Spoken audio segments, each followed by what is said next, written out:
Hello, everyone. Welcome back to the show. Welcome back to the early show. This is your host, Young Brando, live from Los Angeles. We're going to talk about watches, and I want to set this right off with a birthday I missed from yesterday, which is the birthday of this guy. He might be unrecognizable here, but if you have been watching football or soccer, for people here in the United States for quite some time, at least from the 90s, you would remember Roberto Baggio, who was, in a way, at least in that era, the definitive player when it came to that particular position that sometimes we simply call number 10. The Italians very romantically call it fantasista, usually, which fits beautifully, especially with this particular guy with a silky touch. Apparently, he's a fan of Daytonas, as a lot of Italian people are, a lot of Italian footballers are, I should say. And he has been photographed with a number of different ones. And here he's wearing what I think is a 16528. So an example, an 18 karat yellow gold example on a leather strap um, that runs on that generation of Zenit El Primero calibers, 1988 to 2000.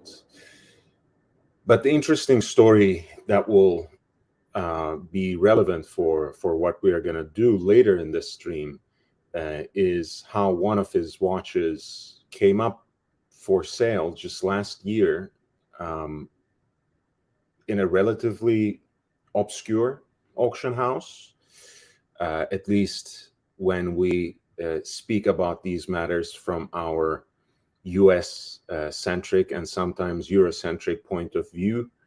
And by Eurocentric, I really mean, if you get stuck to just London and Geneva and don't venture out to Northern Europe or don't venture out to Italy, which is the example here. So apparently, he had at some point in time gifted one of his stainless steel Daytonas, the one with the black dial. This is a 16520. So basically, a stainless steel version of what he was wearing in the first picture.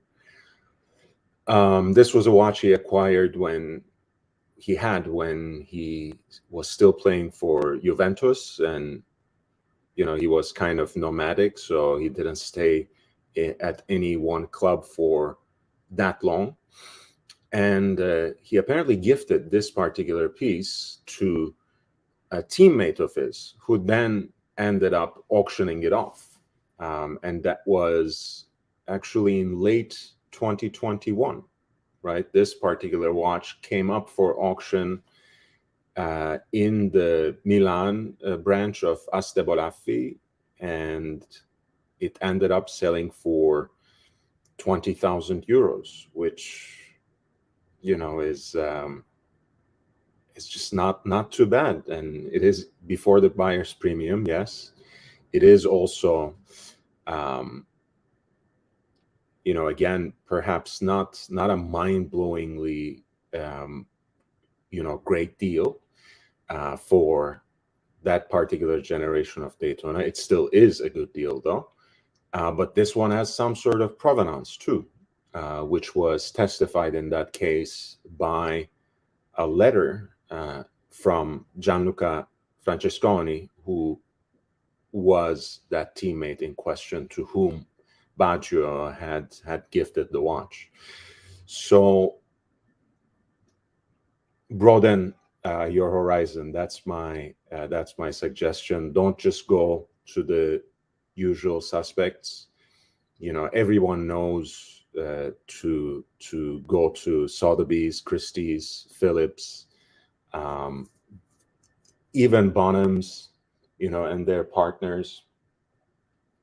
Um, but when you actually do have some wherewithal, someone with the knowledge who can assist you, you should certainly venture out to, to Northern Europe, as I was saying earlier, which is what we're going to do later in this stream, to Italy, where you have all these smaller auction houses. Well, I mean, they're big auction houses, but perhaps their watch departments are not as industrialized and systematized as the one of Philips, Bache, Rousseau.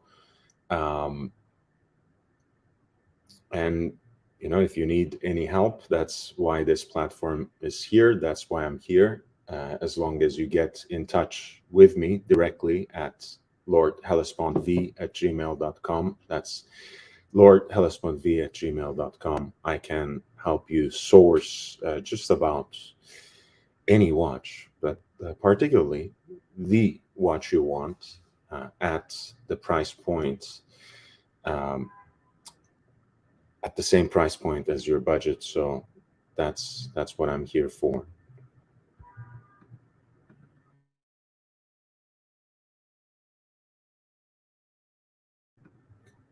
Good morning, Mike David. Thank you for being here. Thank you for joining the stream. So this is Roberto Baggio's stainless steel Daytona, which was in that auction actually acquired by Amsterdam Vintage Watches, which then sold it on rather quickly, because there is that kind of value in the watch combined with the provenance that makes it even more of an icon. And again, it is the 60th anniversary of the Daytona, so that means something. That's why I've been featuring so many Daytonas lately. If you could understand, if you could probably already tell. So what I wanted to do actually today, to start with, is to go through again with an interview that Waco just published on Revolution Watch with Jassim El-Zira'i, who you probably know as Patekaholic from Instagram.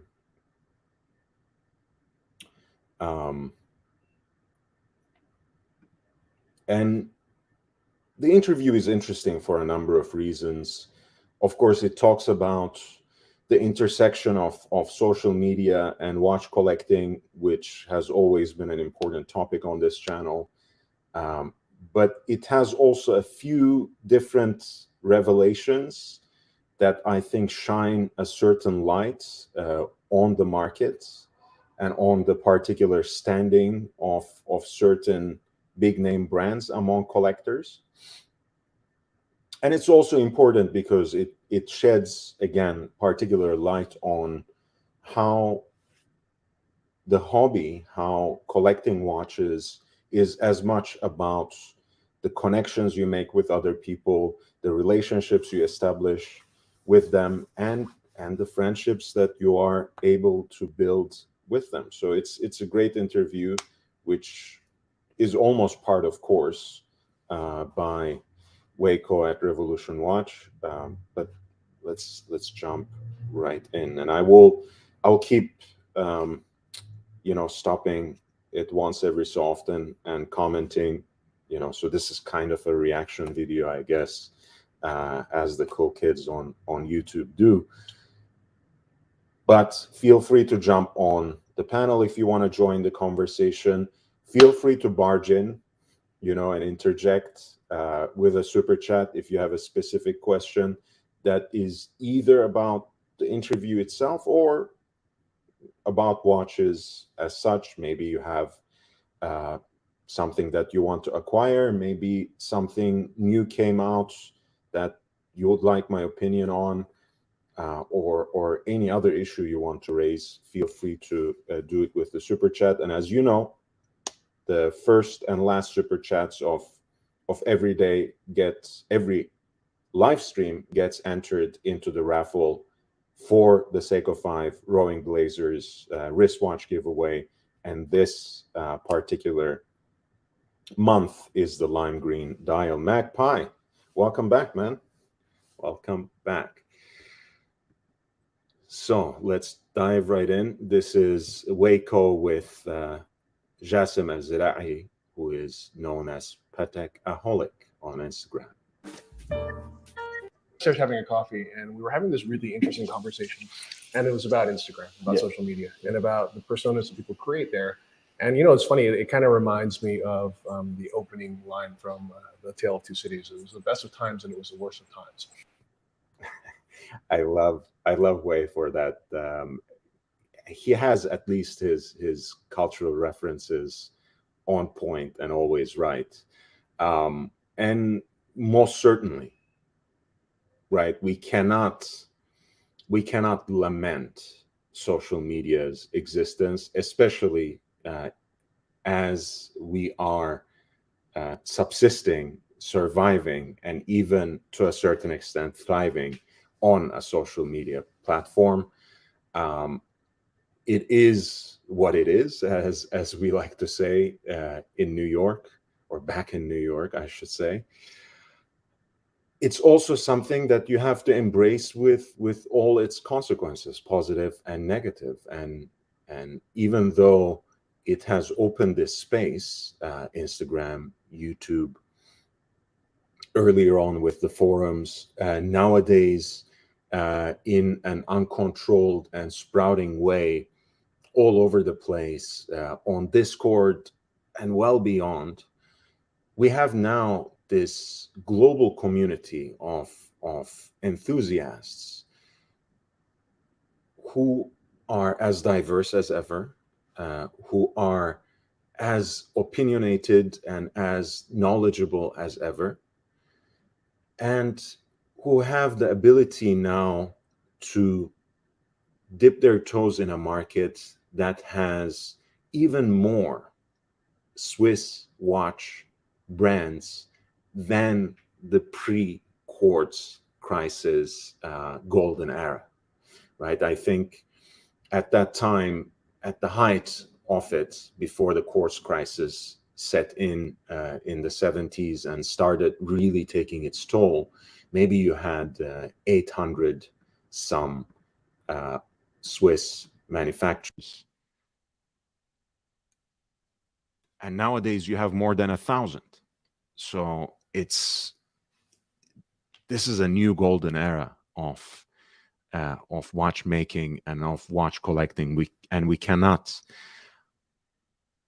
minimize, we cannot underestimate the important role social media played in opening up this space and in making it grow perhaps uncontrollably, especially under the lockdowns, especially during the pandemic.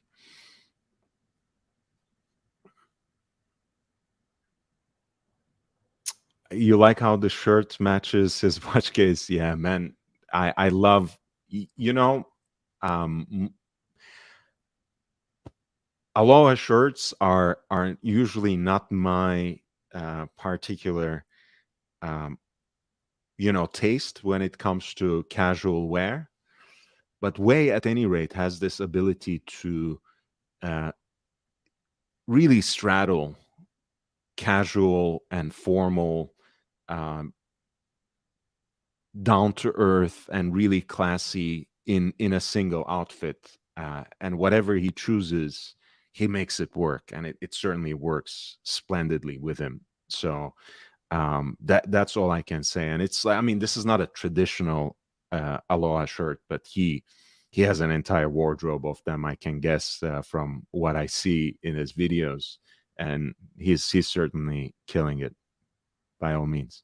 And in the best of times, you meet this incredible community, people like yourself, like Sam from Horology Ancienne, and it really becomes kind of a friendship circle that is transmitted through social media. And then in the worst of times, you also have guys who just become either completely dependent on it as a way to feed an addiction, for self-importance. Yeah, it's going back to this Dickensian story that Wei is telling right now. I want to add, beyond talking about uh, the addictive aspects of social media, and it certainly is a very important part, right? I know it in a way where this channel's exposure is monetized, right? So for me, the likes I'm getting, the views I'm getting are important at a level where perhaps it's not necessarily for the average person. But even for the average person on social media, there is that sense of gratification you can get, and an instant gratification at that, which is always very dangerous, by garnering so much likes, so much virtual approval. And when that's lacking, the rejection is all the more um, all the more injurious.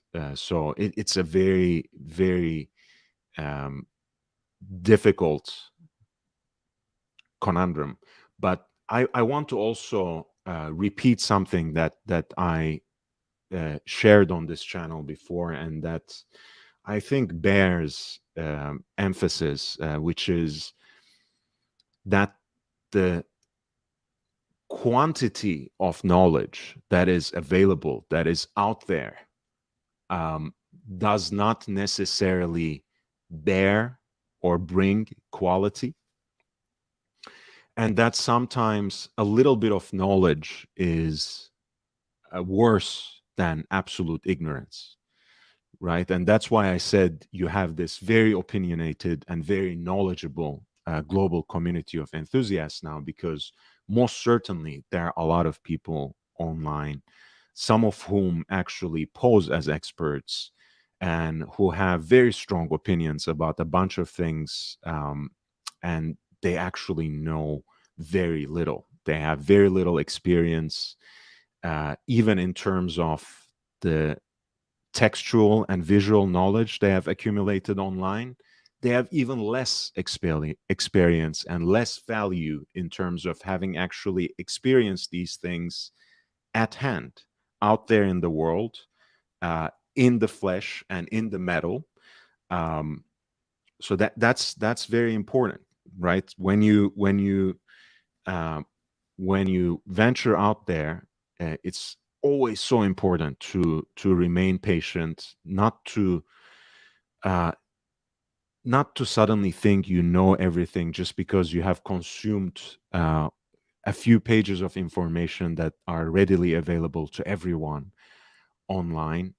Uh, and you need people in this space who bother to actually go out and even read from the books, right? What an outrageous proposition in year 2023.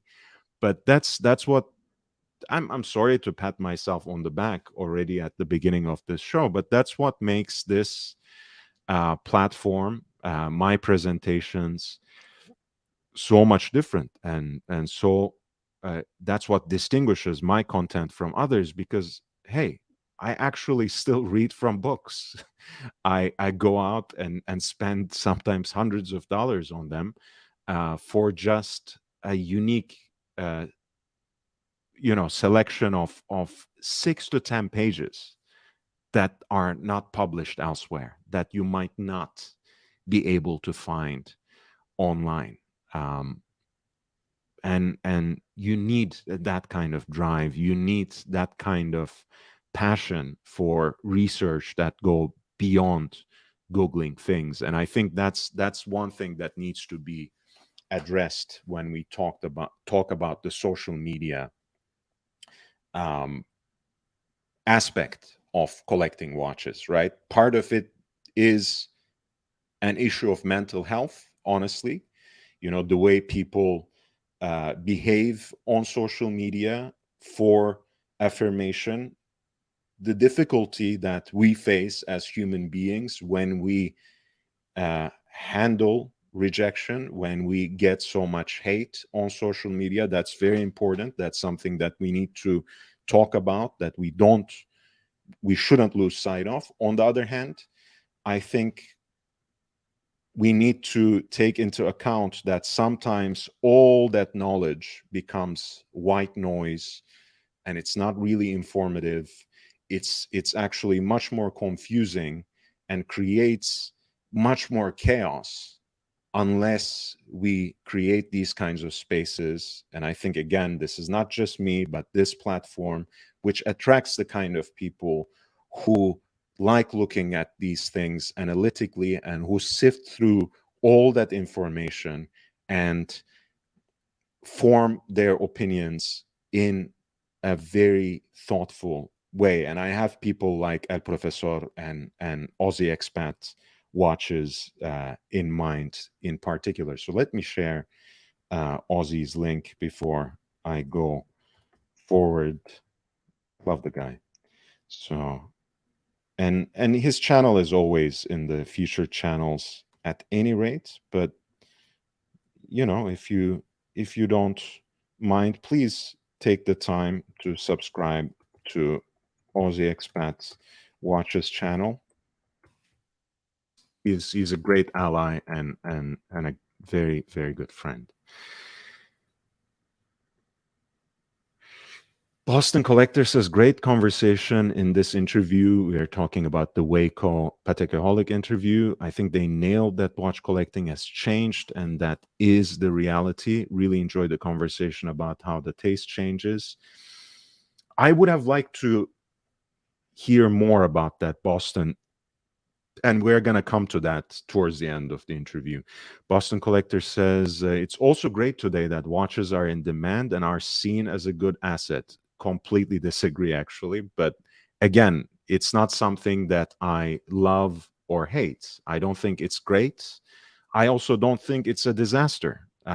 It is, right? The fact that people look at watches as an asset and as a financial instrument, as good investment, it just is. It is a fact of the watch market today.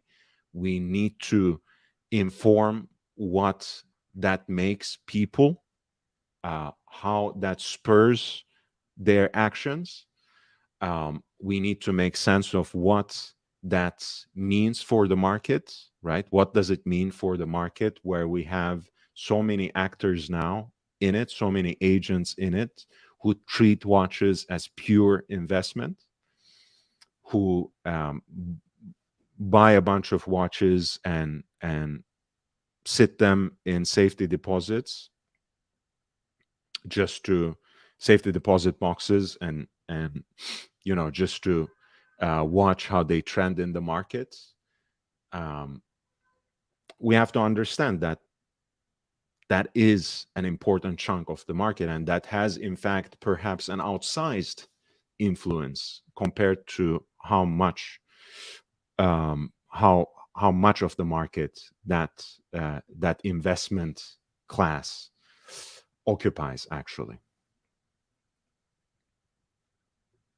Beautiful. Yeah, I agree. We also have to understand, and I want to read what Mark the Shark said first. Digital images of cartoon monkeys are assets too, or were. Right. We have to understand it as a fact that people treat watches as investment grade assets, but we also understand that that fact is not a timeless fact. It is a historical fact. It has not always been that way, and it will not always be that way, or it will not be like that in the same way. So, Mark the Shark, thank you for that shrewd observation. Or even utilize it as a way to even kind of scam people as well. So Yeah. Tell me, you know, what do you think about the rise of social media? Talk to me about your incredibly dominant position as not only the first Instagram site that was. I also loved. I mean, I'm not gonna name any names because I don't want to give them any exposure at all. But I love how Waco slipped in there the very, very real and significant phenomenon that a lot of these people on social media have that smoke screen just to run scams and schemes. And you know exactly who I'm talking about, of course, but their name does not need mention, especially not by my mouth. Dedicated purely to Patek, but today still the most dominant one. And tell me all the, what do you think is the best of social media and the worst? See, I think you hit the nail on the head, and just to reply to the first part of your question, I've honestly, the one takeaway from being on social media, from starting Patekaholic to this day, has been the relationships. So that's that by the way is actually a pretty amazing trajectory, right? This guy just comes and establishes an account dedicated to Patek, period, right? It has changed, and we will talk about that a little bit. And you can already tell that by what he's wearing today, what is on his wrist. So pay attention to that as the conversation moves along. But yeah, some guy established an Instagram account at some point in time, called it Patekaholic, made it dedicated to one brand and one brand only.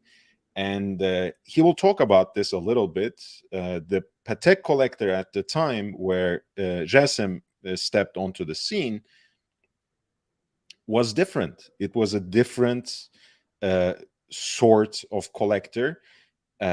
And some of those people are still Patek collectors, but the way they collect Patek and other watches has certainly changed. But it is really commendable. It is really admirable that one person could build this sort of platform and build it around a brand that was, at the time, that was initially quite niche, right? It was not mainstream in the way it is now. So props for that. And he recognizes right away how friendships were very important, how relationships were very important for that. But that's also a net gain, right? All of this can fall off, all of this can fall apart, and it's the human relationships that will stay. I've made a ton of friends that I couldn't ask for anything better.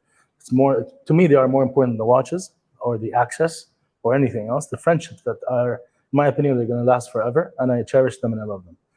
The sad part of social media is some people are unable to understand the social media reality. Right. This is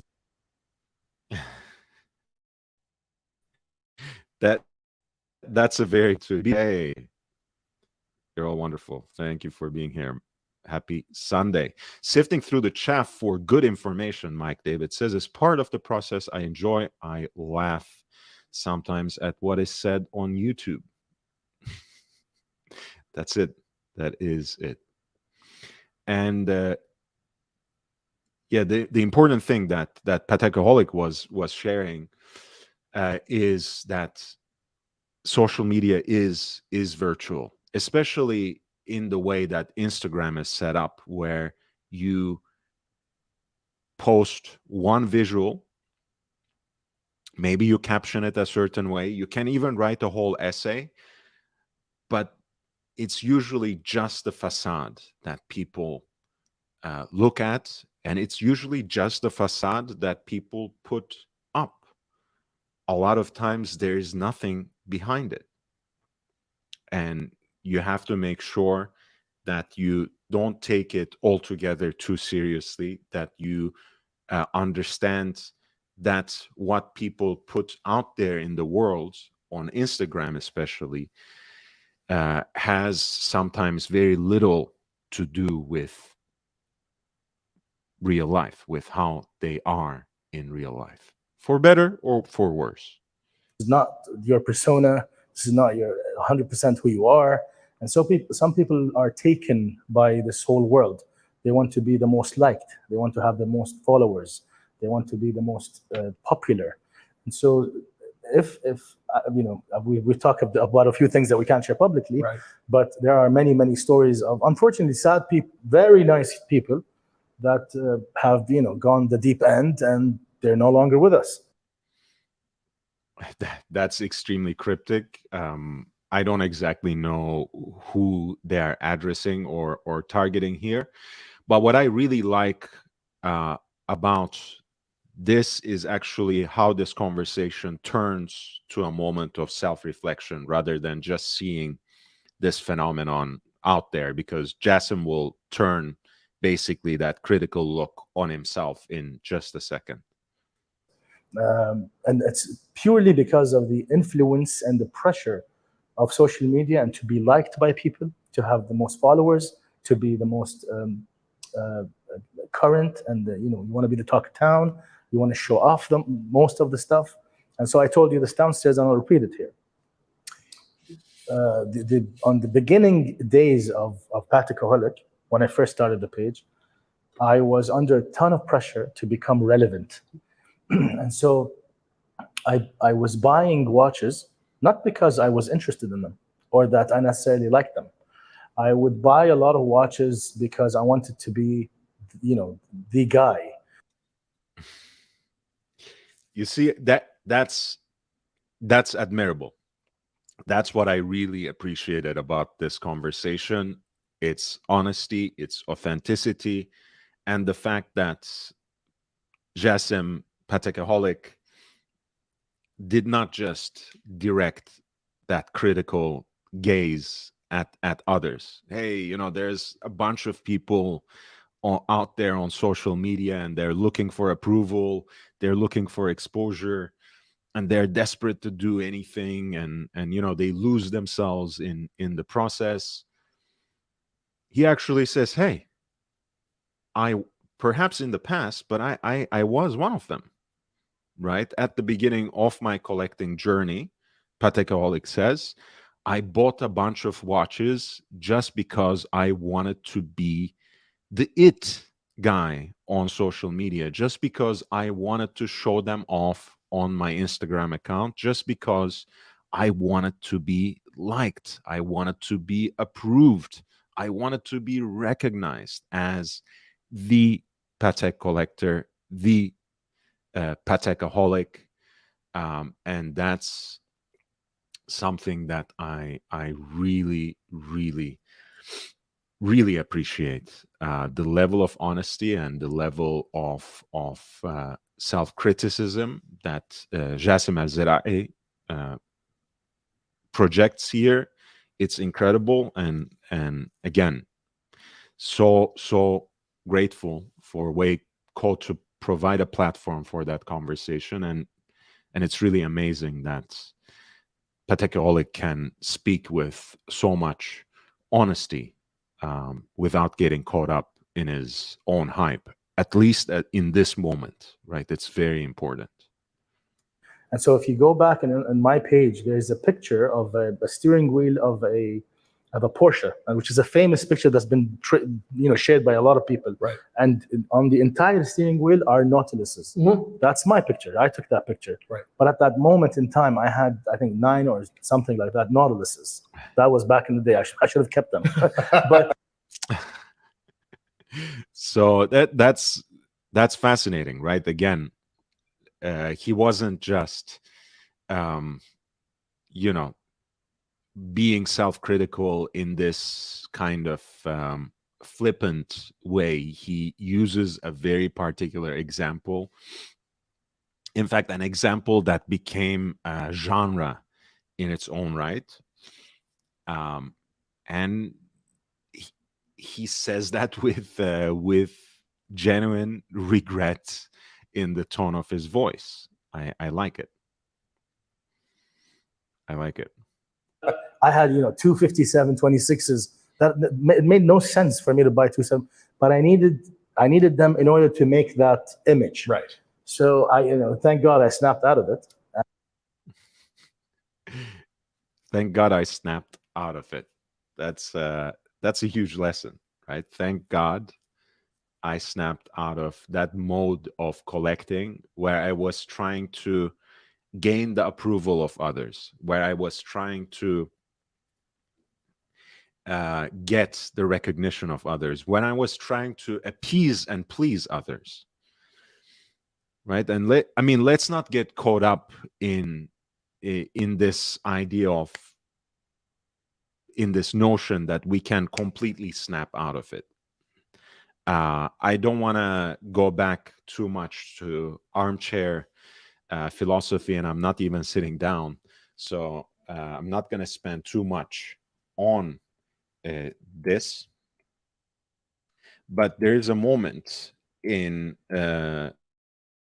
Jean-Jacques Rousseau's second discourse, which is the discourse on inequality, and it really talks about a very definitive but also miserable aspect of human existence, where you learn to see yourself as you socialize through the eyes of others. To a certain extent, it's inevitable, right? We do seek the approval and recognition and affirmation of others because we exist as human beings on this world as part of social communities. On the other hand, that doesn't mean we have to surrender mindlessly, without thinking, without reflecting, to that urge of simply seeking someone else's approval. And if anything, social media exacerbates it. This is not something that emerged at the advent of social media. The desire to seek self-affirmation in the eyes of others, through the eyes of others, is something I think that's definitive of human condition. It's just that social media sometimes brings the worst out in us. Hey, Eric. Thank you so much for dropping by, and thank you for reminding everyone to upvote. Please click the like button.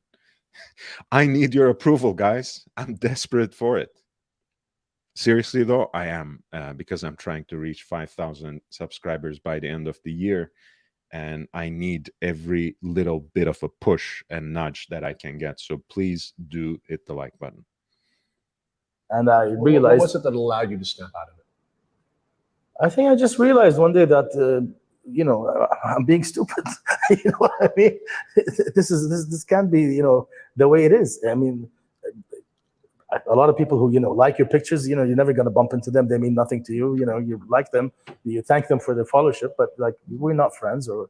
And so there's no reason for me to do stuff that are stupid in order to gain fame that is not real. You can't justify or quantify this. Okay, this part I think I felt maybe in the flow of the conversation,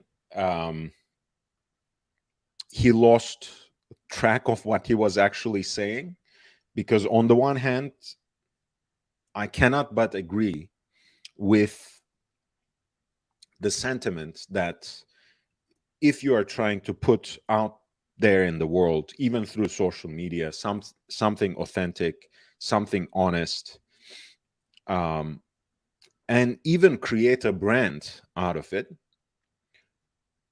you have to realize that you cannot, that has to involve a lot of initiative on your part, and you cannot, again, do it just for the sake of gaining approval of some other people that you don't even know, who are complete and perfect strangers to you, who just don't have anything to add to your life. I understand that as a sentiment, but he will talk about how he got a lot of merchandise out of this, beyond the kind of access that he had gained into certain circles.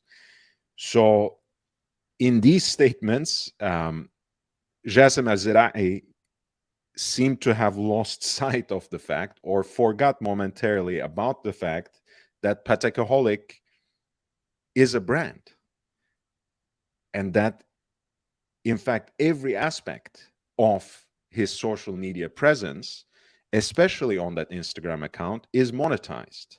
So in fact, yes, you do depend on people clicking on your shit. You do depend on people liking your posts.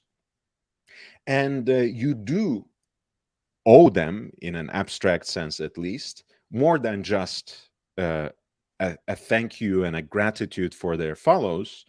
That generates money for you. So, in fact, when you're running a social media account on Instagram, on YouTube, and here I'm really talking about myself, of course, you put out there essentially yourself. You are aspiring to be at your utmost authentic. On the other hand, these platforms are monetized. So, of course, you do also try to create content that appeals to others, that is going to be liked by a broader audience. And there's nothing essentially wrong with that. There's nothing fundamentally off with that, as long as it still reflects the values you want to embody on that platform. Time is a human construct. That beautiful root beer nipple dial. Thank you so much. Thank you so much. $5. Appreciate you. Eric L says it's very expensive. It's hard to be a cool kid on Instagram. And Jake Brooks says rental car costs can add up. Hey, look, I mean, I don't want to imply that any of those cars are rentals or leases, or whether that actually means anything. I don't care, because I do completely agree with Jassim, right? You know, I'm someone who knows that that's just a facade. There can be substance behind that facade that you project on Instagram. There can be something else. There can be something very genuine and very authentic. But at the end of the day, that's what we see on Instagram. It's just a facade. Whether it's genuine or not is for us to discover if it's worth bothering with that. So time is a human construct. I'm also adding you to the raffle. I'm going to link to the community page where you can track the progress, full list of entrants. But time is a human construct is now number 42. I don't think he has any other numbers. I really appreciate him. So he has number 42.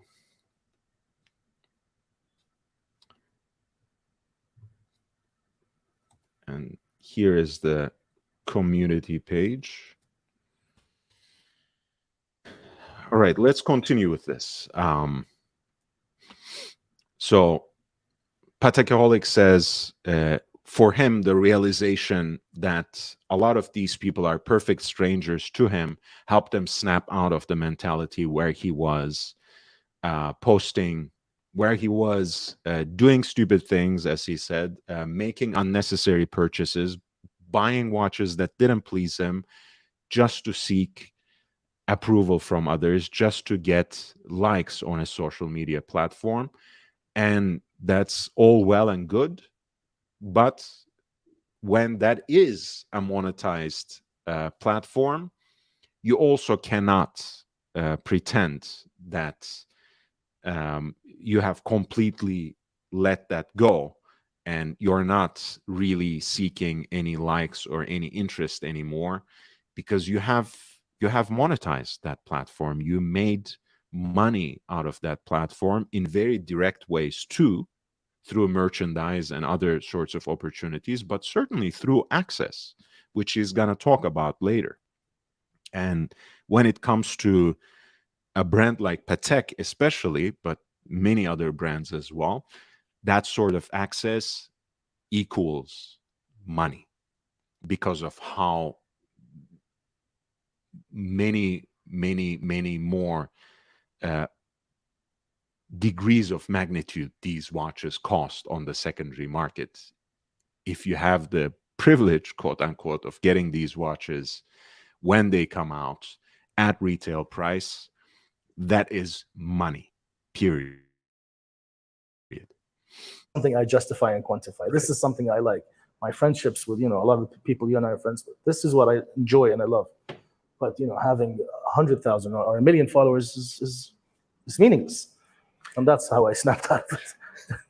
Jassim, I have to thank you from the bottom of my heart for sharing that, because even if, you are considered one of the most successful social media influencers related to Patek and all things horological, for you to be able to share that and kind of like give some people, the people that are out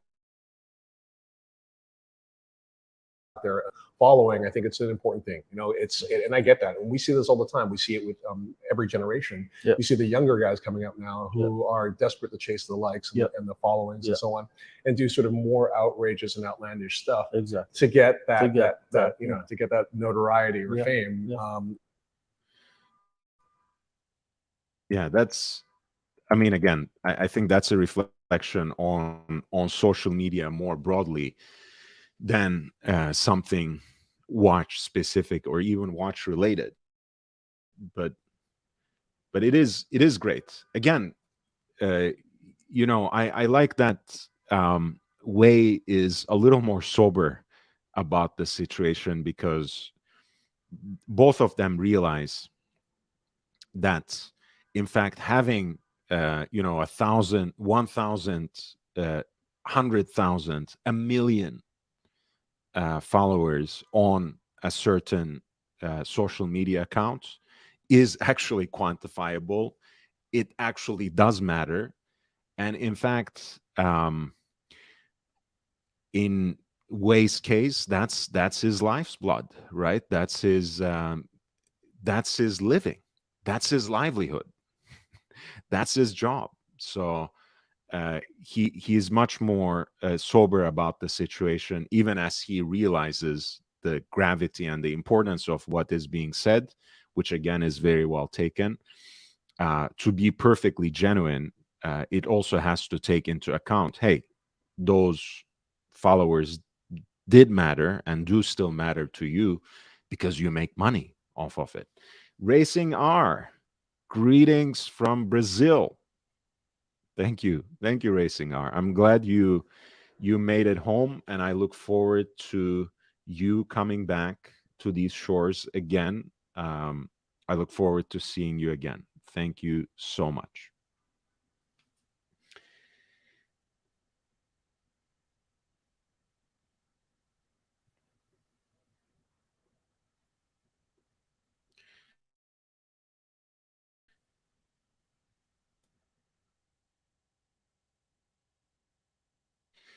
So let's continue.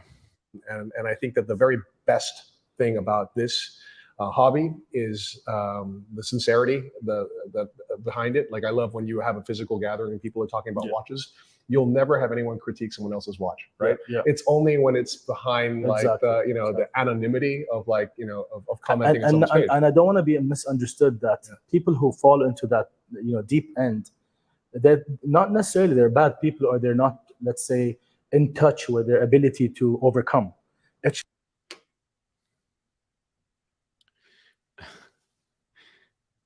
This is also very interesting. Again, that's why I said in this moment, at least in this moment of the interview, Wei seems to be a little more in touch with the complexity of the question than Jassim, than Patekaholic, because again, he recognizes both sides of the issue, in the sense that on the one hand, the relationships are great. When people sit down and gather in person, face to face, there's a lot of generosity in that moment. There's a lot of companionship in that moment. There's even genuine friendships among collectors that emerge in that moment, that unfold in those moments. On the other hand, there's also a lot of backbiting and a lot of talking behind people's backs that happen in these communities, and that's completely vicious. And I don't think people pay enough attention to that. I don't think people do enough about it, honestly, because sometimes you need to shut it down when people are saying a bunch of things behind others' backs that they would not dare to say to their faces, right? So if we are talking about honesty and authenticity, let's keep the same energy. Let's keep the same energy. JJ says, I'd be more impressed if he was using all this money he's spending on watches to help the people in Ukraine. Again, I share the sentiment at some level, JJ, but I'm also much more shallow as a person than you are. I do try to help others as much as I can with at least some part of my hard-earned money, some of which might be familiar to the audience, some of which I don't care to show or demonstrate or prove. And that's my point about both of these people who are on the screen, right? I actually don't doubt that they do great things for their communities and for others behind the scenes that they don't necessarily advertise. But of course, as a sentiment, hey, if all of us did more for the next person, for our neighbor, for our fellow human being, and you don't need to go as far to Ukraine or to Syria or to Turkey for that, the world would be a better place, JJ. I don't disagree. I don't disagree. And I also want to highlight Magpie's counterpoint as well. Ukraine has had over 60 billion US dollars from the United States alone. None of the money is for the people. It is for the war machine. No comment. Just that the power of social media is far greater than you can imagine. Yeah. So even the guys who are currently in doing that, Yes. it's not like we're trying to say that they're lacking in some areas of their personalities or no. Social media is a powerful animal. If you can't control it or tame it, right, it'll take your life over. Dude, completely. Yeah. Completely. Okay, so we. I think these are very, very wise words, and it resonates, I think, more powerfully because of the Patekaholic story, because of what he actually went through and what he honestly described here as a journey that took away from his enjoyment, that made him do things to seek the approval of others, that ultimately did not bring him joy, as they want to say. So it rings much more true, and it rings much more authentically because he went through that trajectory and he's emerging at the end of it now to say, hey, I let social media overtake my life at a certain point. I won't let it happen again. And I advise that you don't do it either, that you realize how powerful of a beast or how powerful of a machine Instagram is, social media is at large. So you tread carefully as a collector, especially if you roll with that heavy hitting segment. We've seen that dimension of it. We've talked about it. We've discussed it with you guys. So if you're watching this and, and some of the comments negatively on a watch that you may have posted or whatever, who gives a shit? Like, as long as you like it, that's the Exactly. most important thing, right? And that's one of the reason I like collectors like Santa Lara, Yeah, you know, yeah, like because yeah. they just post the stuff Exactly. they love. Yeah. They just don't give a shit, Yeah, right? yeah. And that's the best of that world. Exactly. Another thing that's really positive is also the friendships that come out of this, right? And I, this is a video about you as a collector as well. But I think before we start talking about watches, let's talk about the friendships of this. This is my favorite part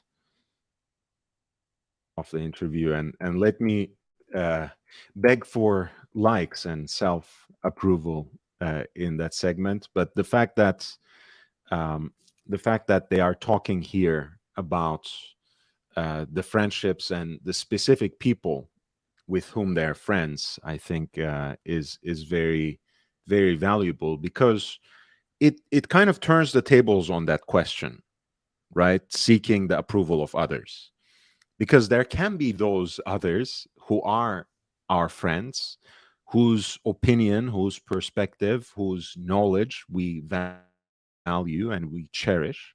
We try to learn from them. We try to seek their advice, and we try to share our particular experience and our particular journey with them.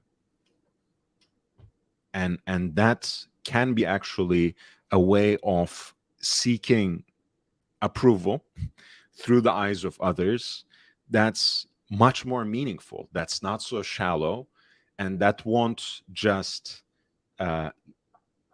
let you get caught up in seeking, pats on the back from perfect strangers, right? You build a certain circle of people around you, or you seek the friendship of someone whose opinion and knowledge you value, and that can be actually something enriching for your collecting experience and for your life in general, rather than speaking into the void, posting all these things to Instagram to seek the approval of people who will never enter your horizon, with whom you will never cross paths. Brought about as Yeah, well. yeah. I know we have a couple of friends in common. Maybe Auro Montanari could be Yeah, the first guy we yeah, talk about. yeah. You know? So That's a nice photo. I'm sure most of you know, but yes, that's John Goldberger on the left, or Auro Montanari by his Italian name, and the person in the middle is Davide Parmigiani, who is one of the most recognizable faces in the watch collecting community, and probably one of the dealers worldwide, but certainly emerging out of Italy. There are other names, of course, but let's stick to this. And as you know, also Davide Parmigiani is also the partner of an auction house now, Monaco Legend Group, which he runs in partnership with Claude Cohen, but also with collaborating also with his son as well in that venture. obviously, I've larger than the life figure, especially in our world. We watched his Hodinkee Talking Watches episode, and he's always been someone who I've always wanted to honestly meet. And I would see him from far away in Geneva in the auctions in May or November, and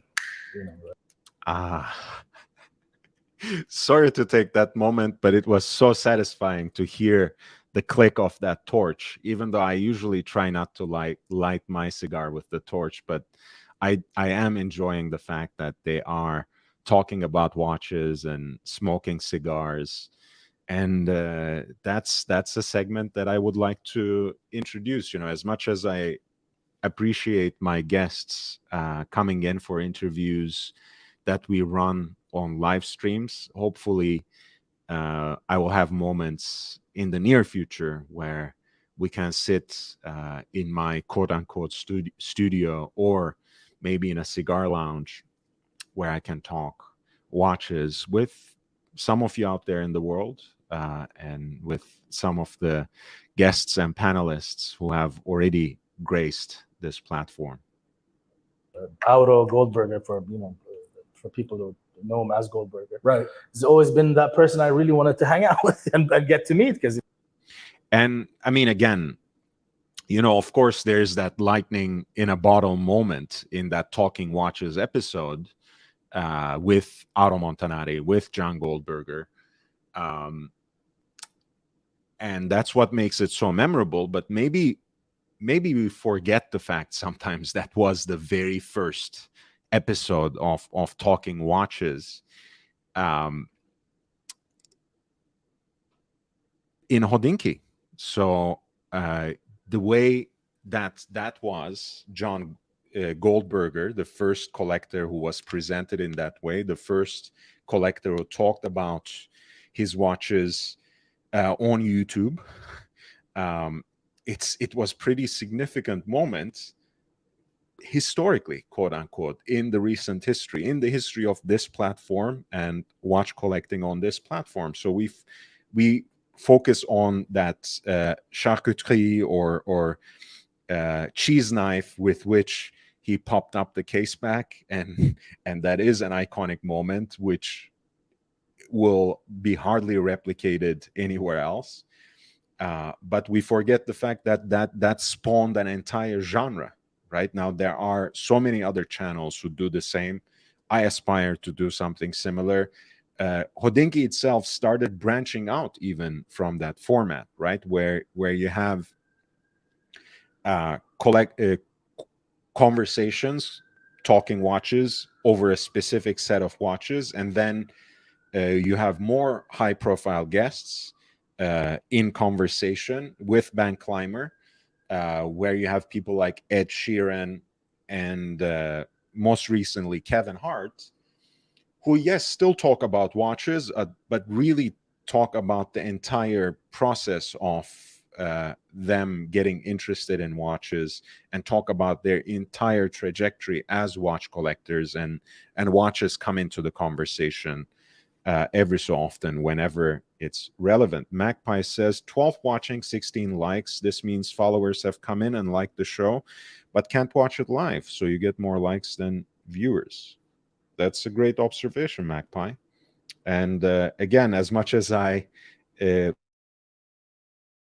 like to say, try not to obsess over it, but still it's important. So hit the like button if you have not done so already. you're talking about like an encyclopedia and this plethora of knowledge walking on the streets of Geneva. You want to talk to him, and never got the chance. We exchanged smiles a few times at auctions, but then I put in a Christie's auction, I gave away 3 of my pocket watches for charity. This is very important as well, I think, about John Goldberger as a character. I mean, he's very generous even on social media, period. I've never had the pleasure to meet him in person. But the fact that he's also knowledgeable, he's also extremely charismatic, and of course there are limits to his knowledge. Of course there are things that he didn't quite get right in the past. I don't,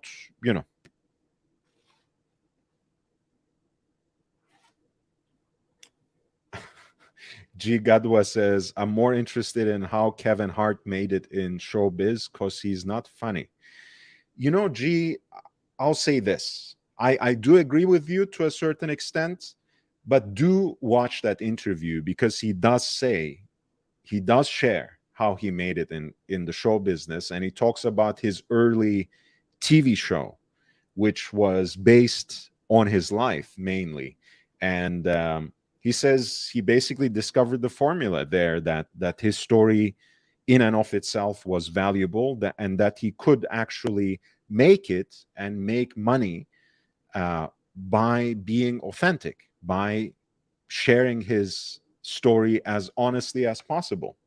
So yeah, I agree. Actually, I don't find Kevin Hart funny as a comedian at all. I would rank even Steve Harvey above Kevin Hart, actually, by far. But but it is what it is. That's just personal taste, and there is something to learn, and there's something quite inspirational to learn actually from Kevin Hart's story, and he shares some of that in that Hodinkee interview. So I would urge you to actually listen, take some time, and take some notes if necessary. And it was a rose on rose Breguet numerals and a Tiffany dial, Tiffany signed pocket watch. Wow. That I donated. He bought.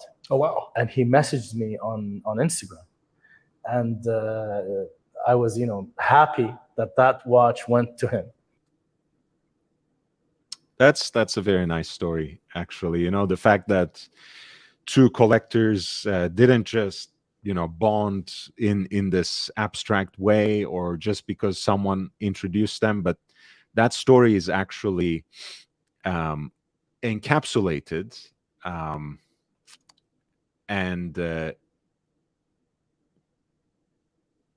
encased really in a watch, and what a watch at that, right? Look at that pink gold, pink dial, Breguet numerals, Tiffany co-signature, Breguet hands too, of course. That's a perfect pocket watch. And I was happy that watch went to him, and that he actually contributed to my efforts to donate this money to a cause that's dear to my heart, and a friendship was born. And so so I saw him just recently in Geneva, and if he's watching this, chapeau bas. Yeah, I thanks to this hobby as well, I got the opportunity to become friends with him. And the first thing you notice about him is that he's just such an elegant guy. So yeah, certainly the guy is a man of style, well beyond his collection of watches. I think John Goldberger is a very interesting character. But going back to that idea, yes, I like the fact that they connected over their shared passion and interest on a specific watch, that Patekaholic put up for auction for charity purposes, which ended up being a watch that Auro Montanari, that John Goldberger actually bought. cool. He's so effortlessly chic, he's like a character from a Visconti movie, like the leopard, Yeah. And then the second thing is despite his obvious success in life and his extraordinary capacity as a collector and his encyclopedic knowledge, he's actually a remarkably humble guy. Actually, Yes, and approachable. Very, very humble. And one of my favorite things to do with him is when I get the opportunity to go to Bologna, is just to go across the street to Cesarina, where we always eat our tortellini with cream sauce, which I know in Bologna you're supposed to eat it in the soup, on brodo, but we like it with cream sauce because we're maximalists. Next time. All right. Well, that's a beautiful thing. I think breaking bread together is really one of the fantastic parts of a friendship. Conversations again in this format are well and good, but there's something about being in person, breaking bread, sharing that moment in the flesh, that's just that's not something you can really replicate online. And I appreciate the conversations we have on this platform, whether it's on a panel, in a random live stream, or in an actual more structured interview. But there's something to be said about that. Time, make sure you invite me. Absolutely. So tell me about Davide Parmigiani, another legend in the watch industry. Davide, again, a very famous figure. We've always seen him at auctions. I think 2015 or 16, he was standing outside the Four Seasons, and I was standing outside, and our eyes happened to I smiled, and I went over them, and I said, I've always admired you, and I honestly wanted to say hi and shake your hands. And he invited me to dinner that I think the night after, we went to the sushi place. We ate in the kitchen on the back. Oh wow. By the way, of course, you know, they say this very casually, because they are talking about a friend.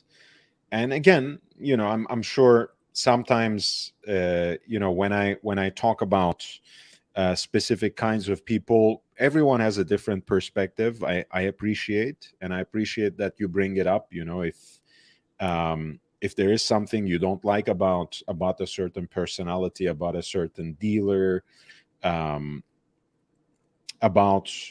me, about any particular outlet, you should always feel free to bring it up in the chat and express it in any way you want. I usually, you know, talk about things that I'm passionate about and talk about people whom I actually like for one reason or another, and I try to explain to that. That doesn't mean they're perfect. That doesn't mean they're infallible.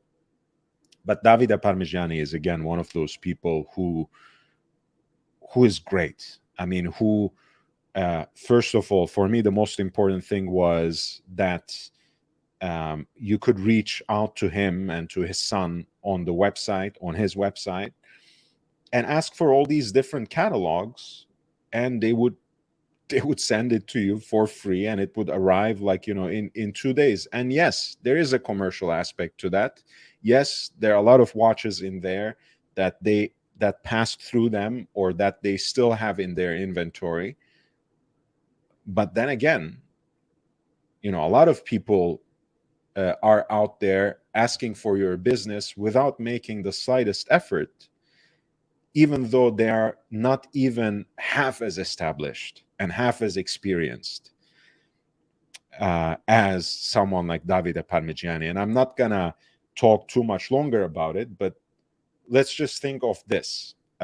There are some 260 odd 1518s in the entire world, right? The first serially produced perpetual calendar chronograph by Patek.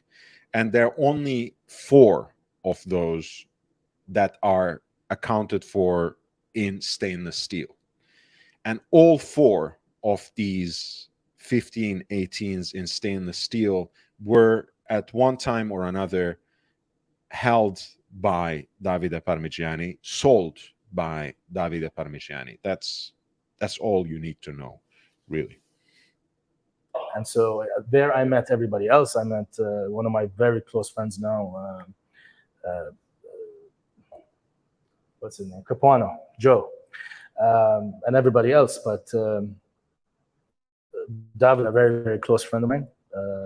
His whole family are. Yes. Very nice to me, and Yes. I truly like him, dear to my heart. Yes. He's a very nice person to me. Been very welcoming, very, very, very loving. And so I honestly cherish his friendship a lot. And you know, someone that we both met through social media and has started to have chats with, Sam from Horology. Sammy, Right? yeah. Tell me a little bit about him. Sammy, I remember a story. I was in Geneva.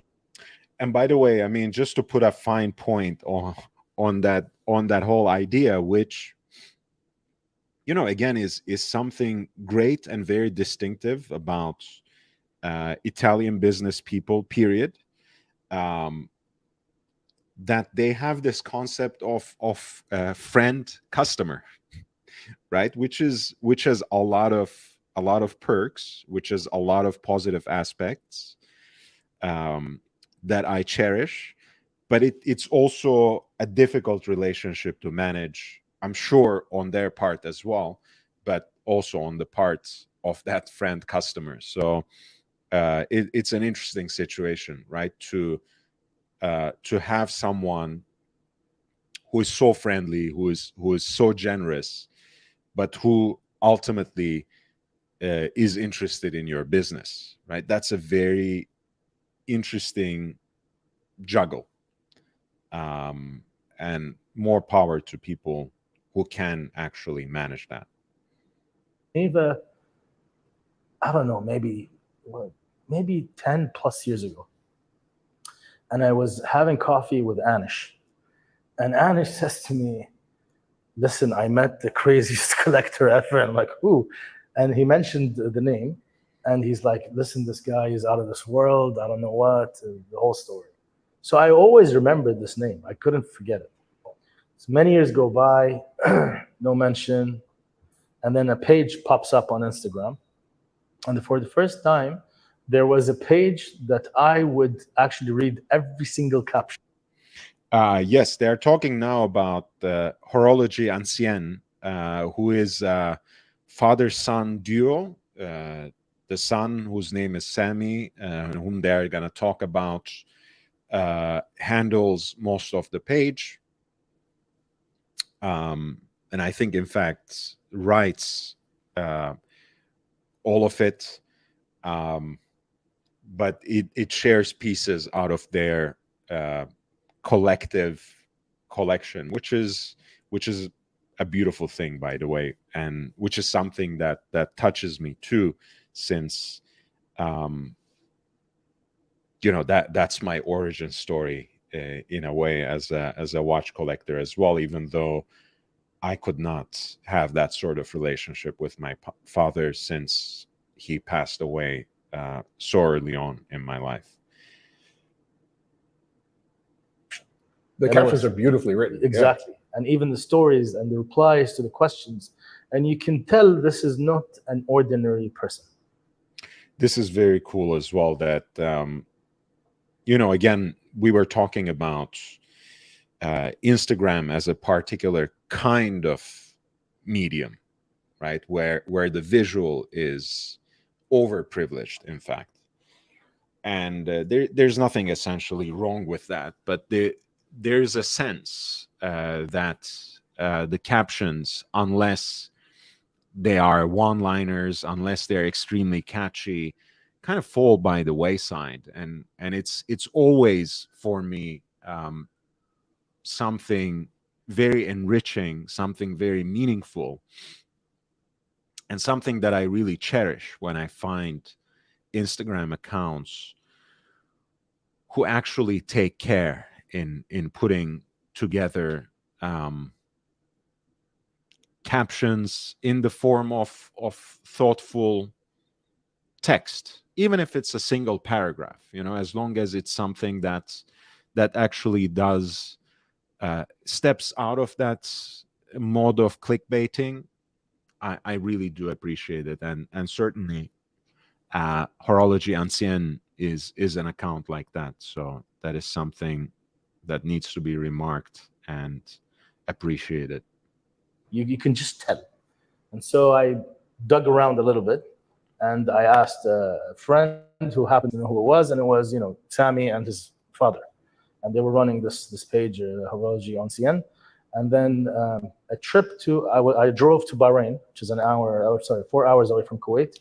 And a friend of mine there invited me to dinner, and at dinner was Sammy. Oh, wow. So I met Sammy for the first time at dinner, and he showed up with 4 incredibly amazing Patek Philippe that I swore to the end of time that I would never mention what they were. Sure. That's by the way, I mean, that's a great community, by the way. Again, sometimes, being so Eurocentric, being so US centric, we forget that, in other parts of the world, there are watch collecting communities that are very close knit, that are, in driving distance from each other, sometimes a long drive, but nevertheless, and who have these sorts of meetings, right? Communities who have these sorts of meetings where they bring out their real heavy hitters that they would not display anywhere else. Right? There's a lot of that kind of collectors community in East Asia as well, but certainly in West Asia, in the Gulf, and it's good to see it mentioned here. And I think that's one of the things that Waco has done very consciously and effortlessly and naturally as well, because that's the kind of person he is.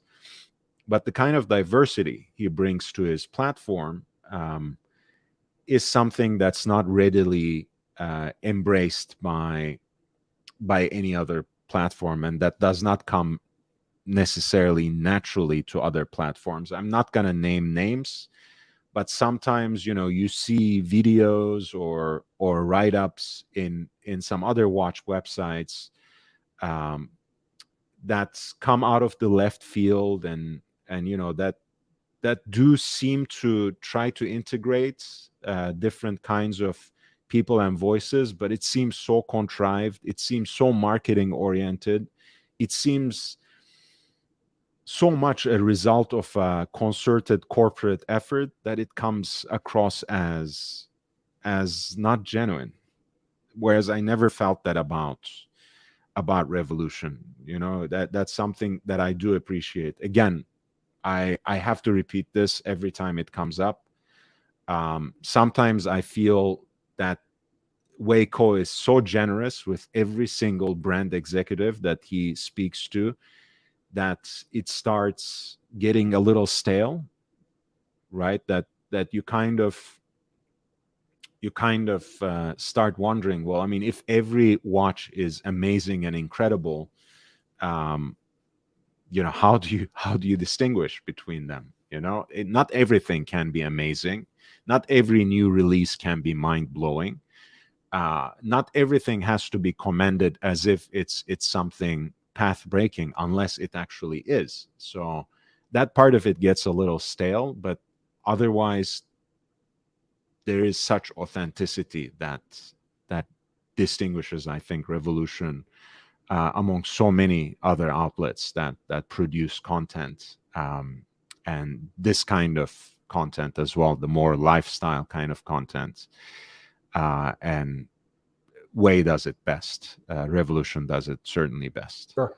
But you know, some incredible stuff. But just, you know, seeing Sammy, I haven't met his father yet. I would love to meet him. Yes. Because if Sammy knows this much, I can only imagine what the dad knows. But That's incredible. But it's amazing. You can tell you can tell how much passion there is, and it's just not only with Patek. It's everything else too. And yeah, that's always very, very charming, very energizing, and very valuable. You know, where you in fact meet another collector who is passionate.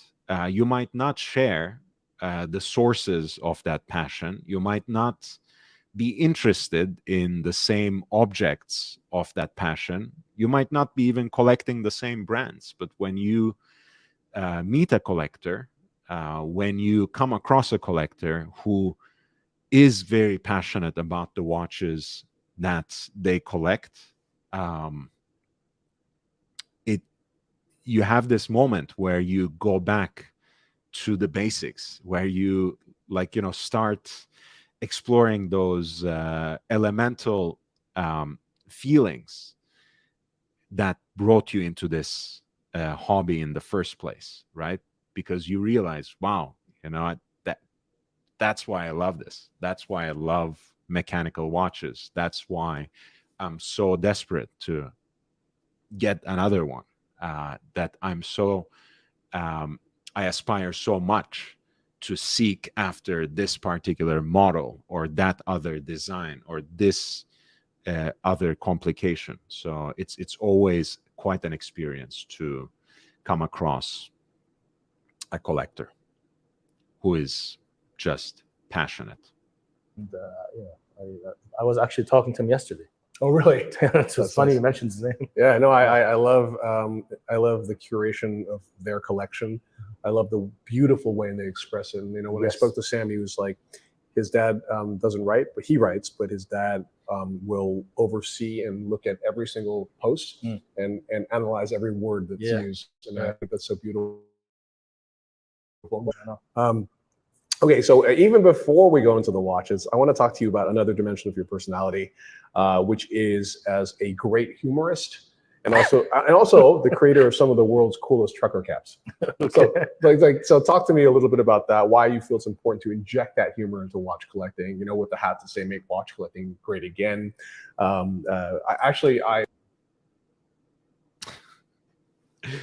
not sure if that qualifies as great humor, but good on him in managing to monetize his platform. You can't hate the man's hustle, honestly.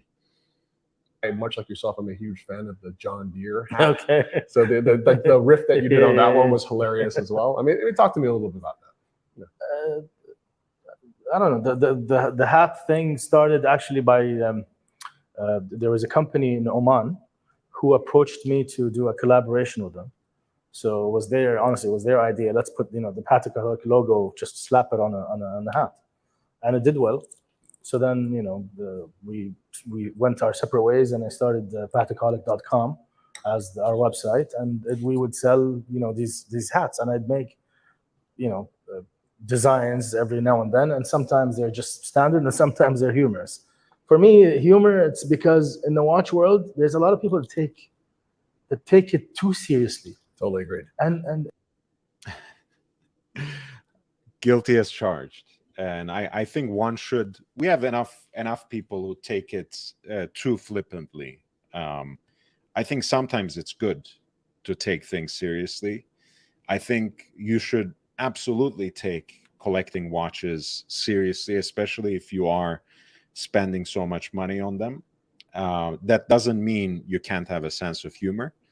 So I don't really participate in this binary division between, either you take it very seriously or you're just having fun. You can certainly do it both ways, have your cake and eat it too, which is what they are doing, by the way, in this conversation. You can't,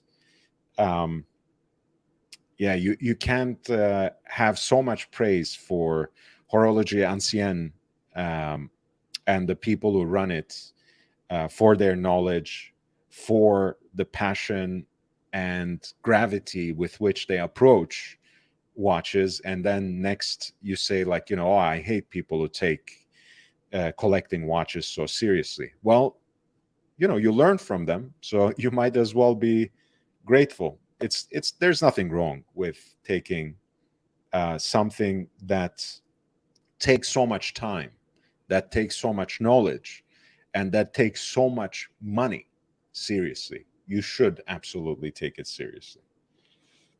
And it ruins it. You know what I mean? It takes away the fun aspect. It takes away this human aspect. It becomes too shishi. You know what I mean? And I don't like that. I'm like you. I'm a casual guy. I like to be in flip flops, whatever. And so for me to take humor and love it. Guys, if you are not going everywhere in flip flops, you're taking yourself too seriously. You gotta relax. You gotta chill. This is I find this a globalization of something actually that's very American, I have to say. The way that a lot of people in the US take pride in, especially you can see this among very rich people too, and very ostentatious people in Los Angeles. I'm not talking about the people on the screen now, but about very specific people you can find in Los Angeles who make a virtue of dressing in a slovenly way, in a way that, in Birkenstocks and whatever else, and that makes them one of the people. It's not authentic. You're not fooling anyone. You're not relaxed. You're taking yourself seriously while making it look like you are not. And you look like shit, and you also do not come across as approachable or fun. That's just something that I need to put out there. Stop thinking you're cool because you're wearing flip-flops. It's not cool. It's not a good look on any man. Start paying attention to your footwear. It's an absolute killer, no matter how much effort and thought you put into the rest of the outfit. If you're not wearing proper shoes of some sort, you might be into Air Force Ones, you might be into Edward Green, you might be into Alden, John Lobb, you might be into some Italian shoes, Carmina, Spanish, anything. But do not wear flip-flops, and certainly do not take pride in wearing flip-flops to anywhere. Jesus. Put it into, And a friend. the semi watch world into a trucker hat or something is fun. So this, make watch collecting great again and make watch collecting fun again is something I think it's cool, and Absolutely. we're going to continue doing it. Do you think that secondary values and the sort of the fact that they appreciate and can be used as sort of like investment instruments has made watch collecting different? This is a great part of the conversation. So let's leave it at that cliffhanger for a moment. I do need to take a break. But they are talking now about how the approach to watches as investment grade assets has changed the landscape. And I think that's a very crucial and substantial part of the conversation. I'll be right back. Please hit the like button if you have not done so already. I'm going to continue reacting to this video until we reach the end. Thank you.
Okay, I'm back.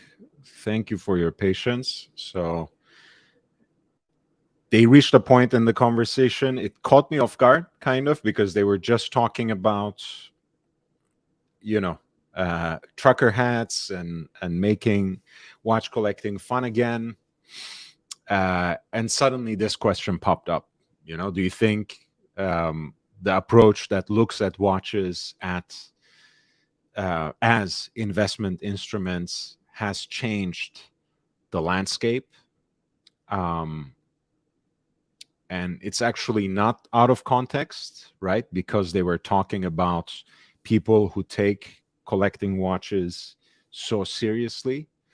So maybe now they are finally reaching the fine point in the discussion where they define what they consider seriously, because certainly there are aspects of taking this seriously that are appreciated, and that honestly, especially Waco exemplifies, right? He takes it very seriously because he studies, because he delves into details that not every single outlet cares about historically and horologically. And it's something that sets him apart, right? You cannot, I think, again, we were talking earlier about the proliferation of information that's so disorganized, that's so disparate, that's sometimes so informative and deceitful intentionally, that you need to take it seriously, and that you need to find ways to sift through it, find ways to digest it that don't hurt you emotionally and financially. So it's important. But on the other hand, maybe they're talking about this approach of investment purely and simply and this emergence of the watch investor as a type of collector that has emerged in the market. I think watch collecting has changed over time. I think even it changed even with myself. And anyone who tells you otherwise, is, in my opinion, is a liar.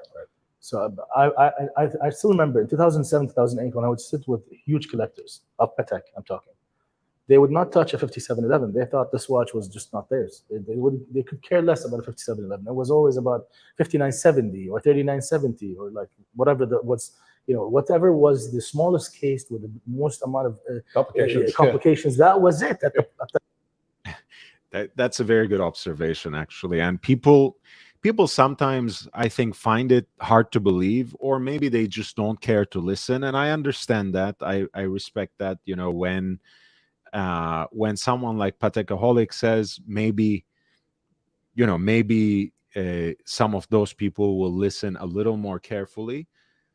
But once again, what he talks about in terms of how a lot of serious Patek collectors would turn up their nose against the 5711, against the Nautilus or the Aquanaut as such, that they had different kinds of interests.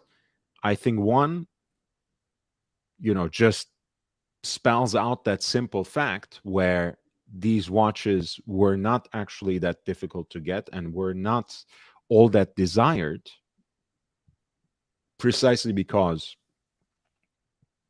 others didn't desire them, right? There wasn't this aspect of mimetic desire. There wasn't this aspect of, oh, these watches sell numerous times the retail price, so let me try to get in on that action aspect.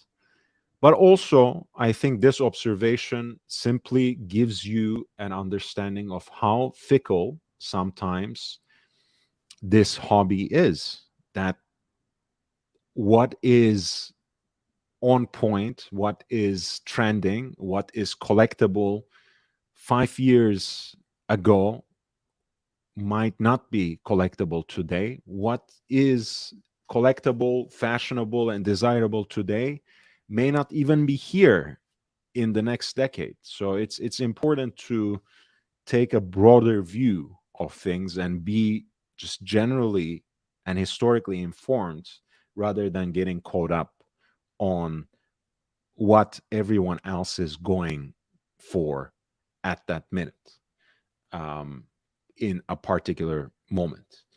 And if you don't take it seriously, again, if you don't inform yourself, if you don't try to branch out and approach these things from a knowledge-based perspective, you're not gonna get there. So it's important to understand that his observation is not, I don't think it comes from a spirit of dismissing certain people. I think he is really exemplifying here, Patekaholic is exemplifying here that broad sweep of an historical look on the collector's market, where certain things were simply undesirable and not even collectible at a certain point in time. They're fashionable now. They are the most aspirational watches now. That might not be the case at the next turn. That doesn't mean that they will necessarily fall out of the collector sphere altogether. They might not. Right? Think of the Rolex bubble bags. Right? They were the definitive genre of collecting Rolex watches in early 2000s even. Now they are probably still the least desirable Rolexes, right? It's not like they necessarily sell pennies on the dollar if we are talking about clean, beautiful, and rare examples, but they're just not as desirable. And in the same way, maybe 10, 20 years from now, people won't forget about the Nautilus, people won't forget about the Royal Oak perhaps, but they may not be just as desirable. Just like smaller case Patek hand-wound chronographs, and um, even perpetual calendars are not as desirable as they once have been, just as 4-digit Rolexes were the flavor of the moment at a certain point in time, and they're simply not trending in the same way today. The time, right? Things change. And that same collector who dubbed the 5711 as, an entry Patek, I don't want to touch it. Who cares? Maybe I'll buy one, like that kind of attitude. Today they have like 13 of them. and it dawns on you that you cannot discount the importance of value creation in the watch world.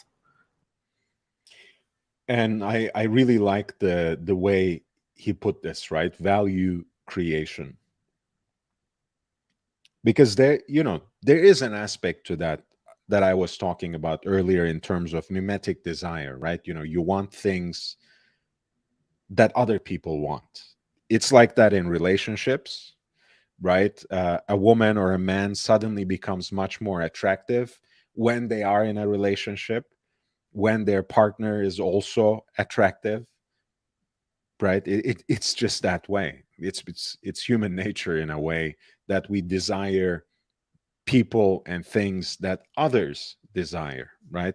It goes back to the point where we learn to look at ourselves through the regard of others. On the other hand, this is also important because watches are valuable, they are assets, and they have a certain value that is dictated by the market. So when certain models become trendy, become aspirational, become desirable, their value in the market increases. It creates a certain kind of value that was in part manufactured, in this case, by social media. So we cannot turn a blind eye to it. We can't simply dismiss it. We have to understand that there are, since the advent of social media, there are always going to be a certain genre of watches, of what we call hype watches, that will be the flavor of the moment, precisely because everyone goes after them, precisely because there is almost a concerted effort that pushes people after these watches, after these models. So I appreciate that Patekaholic mentioned that particular phrase, value creation, because it's not something inherent in that object. You want to call it an asset class, you want to call it, an investment instrument, you want to call it what you want to call it. At the end of the day, it has proven to be here, and so it affects even your collecting journey. It affects your decision making. Unless you have excess amount of cash that a purchase makes zero in your balances, discount those people. Everybody else, their taste has changed. Yes, because of that. Yes, I see some great pictures of you with Rexepi. This is great. Yeah, I mean, I think it's dangerous in a certain sense that people, not that people's tastes change, but that they so single-mindedly dedicate themselves to a certain genre or to a particular model or to a specific brand just because everyone else goes after it, because ultimately these things are fickle. So if you stretch yourself too thin in question, unless of course money is no object, like Jassim Azrai implied there, then we're talking about something different. But ultimately, the recognition that these things, these mechanical watches, can be an investment, and at any rate count as a meaningful outlay of your financial worth, it's important to, again, be a little more calculated, be a little more knowledgeable, be a little more patient in figuring out what it is that you actually like, what it is that actually makes you happy, and what it is that won't actually hurt you too much financially, even if it loses out a little bit in value, and even if it crashes, right? I mean, the great analogy for this is the community of people who collect Scotch whiskey, right? You can go after whatever it is the flavor of the month, and whatever it is the Scotch with the highest age, right? You can go after that, and maybe you have the resources to acquire it. But is it something you like? Is it something that you actually enjoy drinking? If it is, even if the entire market goes under, even if a Macallan with a high age statement is not worth much anymore, you can still open it, drink it, and enjoy it on your own or in the company of some great friends, having a pleasant conversation, so on and so forth. Same thing with watches, right? What you're wearing on your wrist might not be the flavor of the month by the end of the year. But if you actually like that watch, if you went after that watch because there was an aspect of it that you cherished and appreciated so much that had little to do with how desirable that watch is in the current market, hey, even if is zero in terms of its monetary value, it will still mean something to you. You can still wear it and enjoy it, and you can still cherish it as part of your collection. That's very important to keep in mind. Don't buy watches that you don't like at all just because they are a good investment, supposedly, especially if you are not educated in the matter, if you don't actually know that about that particular watch. On your social media, I was so happy to know that he actually bought the hat. I love that. Yeah, I didn't give that. He bought it. I didn't give him one. That's incredible. And then we That's Recep Recepi wearing a Patekaholic hat, and apparently he wasn't given it. He bought it. Nice. But yeah, I mean, this is, I think, is also a very honest and very very authentic part of the conversation, because once again it puts things in perspective, right? Even if even if it's someone like Patekaholic whose social media presence is quite strong and who has had so much access to so many different brands, but certainly Patek in the past, especially Tiffany co-signed Pateks in the past, even he has certain watches that he would like to acquire, certain brands that he would like to get in, and he's waiting.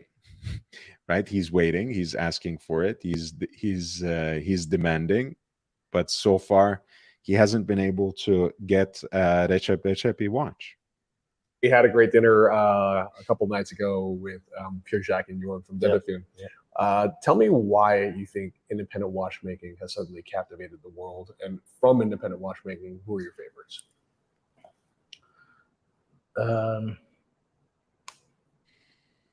I think, okay, my favorite all time is Rex. Rexep, yeah, Yeah. he's incredible. I begged him for a watch in Dubai. You remember in Dubai Watch Week? I literally begged him for a watch. Just what I was talking about. His favorite is Recep Recepi, and he says I literally begged him for a watch, and so far, no luck. Why is it important and what happened? And I think, in my opinion, in our recent time, the inability of people to buy what they wanted to buy created this spillage into many, many other areas. And so, independent makers have flourished again. I don't disagree with the structural statement, right? I think a lot of it had to do with the fact that people wanted certain kinds of watches, and when they couldn't get them and still wanted to get a nice watch, a quality watch, something that would be comparable to those unobtainable models, they went after other things. But that doesn't quite explain why people went into independent brands. And it has everything to do with something that Patekaholic will observe in a little bit in this interview. It's the relationships, right? It's the fact that a lot of these independent brands actually manage to sell you an experience that is authentic, that is personal, and that is even intimate, that brands like Rolex, Patek, and others, brands of that stature and that level of production can perhaps never replicate, but certainly don't even care for. They don't even make the effort to reach their customers and collectors in that way, at least not anymore, at least not at a broader level. So it's not just because people couldn't get Rolex and Patek, so they just went to the independents. They could have gone to some other big brands, but they did not exactly, right? So we have to think a little more specifically about why people went to independents and not just another major brand simply because they couldn't get the Patek they wanted. And it has everything to do with that quality of the personal touch, of authentic experience, and of intimate connection that a lot of these new independents can provide to the collector. Guys were struggling before this increase in pricing. Just a few years ago, yeah. Yeah, exactly. Today, it's a different world at their manufacturers, and that's a good thing. And will to we need to see there are independent watchmakers that would continue regardless because they've proven themselves, and then they have built enough clientele and enough interest to always continue. I think that's also important to recognize, that just because we are in a new golden era of watchmaking where we have so many makers and where there is an outsized interest in independent makers, that doesn't mean it will be like this forever. But I think some of them, and I mostly agree with Jassim's assessment there. Some of them have already distinguished themselves, have already solidified their place, that they will probably survive. Even if the market crash that we're experiencing right now takes a turn for the worst. But then again, the larger landscape of independence is something that's quite delicate to navigate, both as a watchmaker and as a collector, providing amazing watches, etc. And then you have other independent watchmakers who have just enjoyed, that run, who eventually, when the markets, which we're living now, when the markets start to shake a lot, they're going to feel the squeeze, I think. Yeah, I think you're right. I think that there is a residual effect of the market rising in general, but I do feel as if we're now in a period where not everything rises consistently. Not everything rises at all, actually. again, I'm so glad that both in this conversation and in that recent conversation that Ben Clymer had at Hodinky with Kevin Hart, there's a very specific recognition of the fact that the market took a downturn, right? The word crash has not necessarily been used. I mean, I think Jassim is describing it as closely as he can to that. But I'm glad they're finally recognizing that it's everything is falling apart in terms of the financial aspect of the markets. Right? Yeah. And I think that only the really good stuff continues to hold strong. Yeah. From what I can see, I would say Jorn, Debethune, Rexep, and Kari would be the four that come to mind. Yeah. And four because also they've contributed something significant to horology. I mean, Jorn in particular has done a huge amount. Debethune actually, I think, is Also, you have to understand this is also a factor of supply. Yeah, I mean that's also very important, right? Again, it goes back to the question of not overstretching yourself. A lot of what will make this particular generation and that specific constellation of independent makers survive is because they are not trying to scale up enormously just because they are riding on the crest of a wave. These are still very exclusive brands, and they're not doing something stupid and destroying that exclusivity just because they want to make some quick buck by ramping up production, like some major brands have been doing, and like how some major brands are in the process of doing. Yeah. They don't also. make a lot of watches. At the end of the day, this is a factor of supply. I'm the son of the equity markets, right? And so when markets shake, even good names get hit, right? Because sentiment is so bad, right? And so we will see sentiment basically price things that shouldn't be priced there very low. And this is what, in my opinion, is a buying opportunity. Listen very carefully to this. He's talking about how even the most overhyped watches are being affected by this onset of a new era of austerity and this moment in the market where the sentiment has become very pessimistic, and that people have completely embraced an economics of thrift, right? That as the prices are falling, people are becoming more and more reticent, more and more willing to buy and pull the trigger on certain things. Shouldn't be priced there very low. And this is what, in my opinion, is a buying opportunity. So if people are in the market to buy really good watches who they thought were expensive, they should seriously start looking at things again. I don't know when. I'm not suggesting that people should buy watches now. That is your answer. Again, it's just one collector to another. I'm not simply highlighting this because it resonates with my sentiment and just because it aligns with my view of the market. But I think he is on point, and that just adds to what I have been saying on this channel. I think the bottom has fallen off, and in a certain way, that means that it is now a buyer's market and that prices have already fallen significantly on certain models, which can be an opportunity for you to go out there and seek watches that you have always wanted, that you thought you have been priced out of.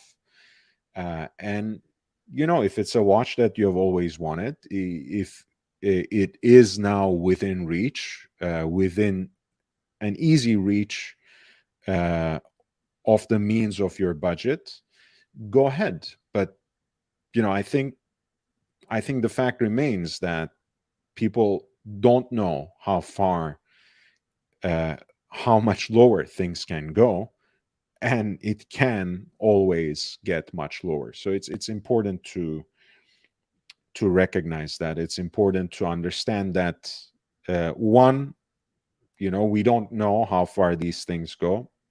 since this is not investment advice, it should be put out there. Like, we don't know how much lower the prices will fall, but chances are that there is no bottom. It is an abyss, and the right moment to actually buy may not have arrived just yet. But they should start to look. This is what, in my opinion, is a buying opportunity. So if people are in the market to buy really good watches who they thought were expensive, they should seriously start looking at things again. I don't know when. I'm not suggesting that people should buy watches now, but they should start to look, because there are watches that will take a hit for no other reason but negative sentiment. Yeah, I totally agree. Okay, so let's talk. So again, I think this was great, because they're just now really starting to talk about the watches in the last 10 minutes of a half-hour interview. A little bit about the watch on your wrist. I know so little about watches. I had to go and Google which model. Okay, I actually remember looking at this watch. I don't either. So I remember looking at this model when it was released a year ago, and I was so excited by it. I actually really wanted to buy one. And then finally I had an opportunity between this and I know another watch that you own, which is the yellow gold Daytona with the green dial. And then I ended up buying the green dial version of that as well. But I still absolutely adore this. And the gentleman behind us has just put up a big sign that says it's the Rolex Daytona Everose with the Sundust dial. But I love this dial, and I love the nuance of it, where it feels like a very pale color sometimes, yes, and then it becomes very intense sometimes too, depending on the light. Sometimes it looks gray actually. That's 116505, of course. The Rolex Daytona in 18 karat pink gold, what they call Everose, with the Sundust dial, on a full bracelet, and it is also set with baguette diamonds on the dial. It does. Weird. Actually, when you were wearing it at dinner, Yeah. I was like, is that the Sundust? Because it looks kind of gray. Yeah. And then I only figured it was because it's got the baguette diamond indexes on there as well. But tell me about that and why you're wearing it today. I'm in a weird phase right now. As every watch collector goes through phases, Right. I'm in the Daytona phase. Nice. But not. This is very interesting. I wonder if the Patekaholic name is going to change. Maybe it's gonna be Rolexaholic. It's coming. It's coming. Not anything old. I'm talking about like new Modern, Daytona, yeah. modern Daytonas. So taste changes over time. There was a time I was really into big watches, and so I'm I don't want to say I'm famous, but like I've made my plight for the 5070 famous, right? 42 mm. Yes. Yeah, I literally have actually. All of them. John Reardon once said that I pushed prices up because of how much I talk about them. Yeah, I mean, again, this is 50 set. Just going back to what he was saying earlier, 5070 was very polarizing purely because of its case size, right? People were so much more at home in Patek chronographs, by the way, which didn't come back until a while, right? There was a decades-long lull between 1463 to 5070 in terms of hand-wound Patek chronograph, pure and simple. And when it came back in this 42 millimeter size, which wasn't necessarily to everyone's liking. And there we go. He was one of the people who pushed it into public consciousness. This is what he's saying on Instagram right from a while ago. If you didn't pick up reference 5070G when they were trading for $50,000, you're a fool. Not you're, of course, you are, but. But I can't wear one now. Really? I think it's too big on my wrist. My taste has changed, and this is true. Taste does change. I'm in a wrist. My taste has changed, and this is true. Taste does change. I'm in a phase where I really love.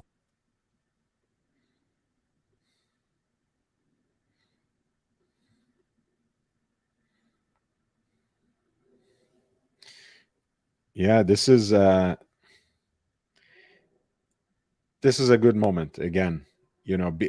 First of all, because you see the process of a collector moving into a certain kind of segment and moving out of it, falling in love with a certain kind of watch and falling out of love. So it's very educational. I'm in a phase where I really love this case size. Yeah. I love the fact that I don't have to set a date Yes. because I'm a guy who wears a different watch every once. That's my guy. We don't need date windows. Make less watches with unnecessary complications, please. Or 2 days. And so every time I wear a Daytona, I don't want to take it off. And that's not to say I don't like other watches. I just prefer the Daytona for some weird reason over anything else. So, and then I bought the two steel versions, the, I don't know, yellow on With green, green, yeah. white on blue, Nice. the new Tiger with the diamonds I and love that, that yeah. stuff. And Yeah. just Basically every single one of them. And hey, again, if you like it, that's it. Because on the one hand, these are hype models, right?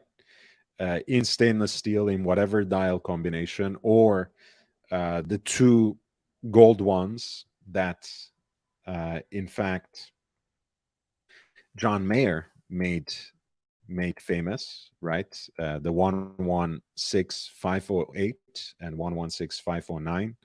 Um, the first one being yellow gold with the green dial, and the second one being the white gold with um, the blue dial, both with red accents. I mean, they're beautiful watches, but again, it's important that he traveled through a certain path to come onto these pieces, as well as the white gold Tiger. this is my recent purchase. I actually didn't know this thing existed. I was online looking at the website and I saw it and I'm like, I need to have this thing. I made a call and the guys have been nice. But this is, I need to follow up with something. I used to be able to get access to Patex very easily, and I lost that right. There we go. That's the heavy part, actually, right? We were talking about how how tastes change for sure, but how a collector's taste evolves, especially in this segment, is not only an emotional problem, is not only a personal issue. It has everything to do with that infrastructure we were describing, I was describing, when it came to the um, ascendance of new independence, right? And now Patekaholic is going to talk about how Rolex appeals to him more now because he can't get the Pateks he wants anymore, but he can get Rolex. And since that's what he can get, and since that's what provides him that sort of personal touch, that feeling of access, and that sort of treatment that makes him feel valued, he seeks out more Rolexes rather than Pateks. More power to him. And I'm so grateful that he came out and described this.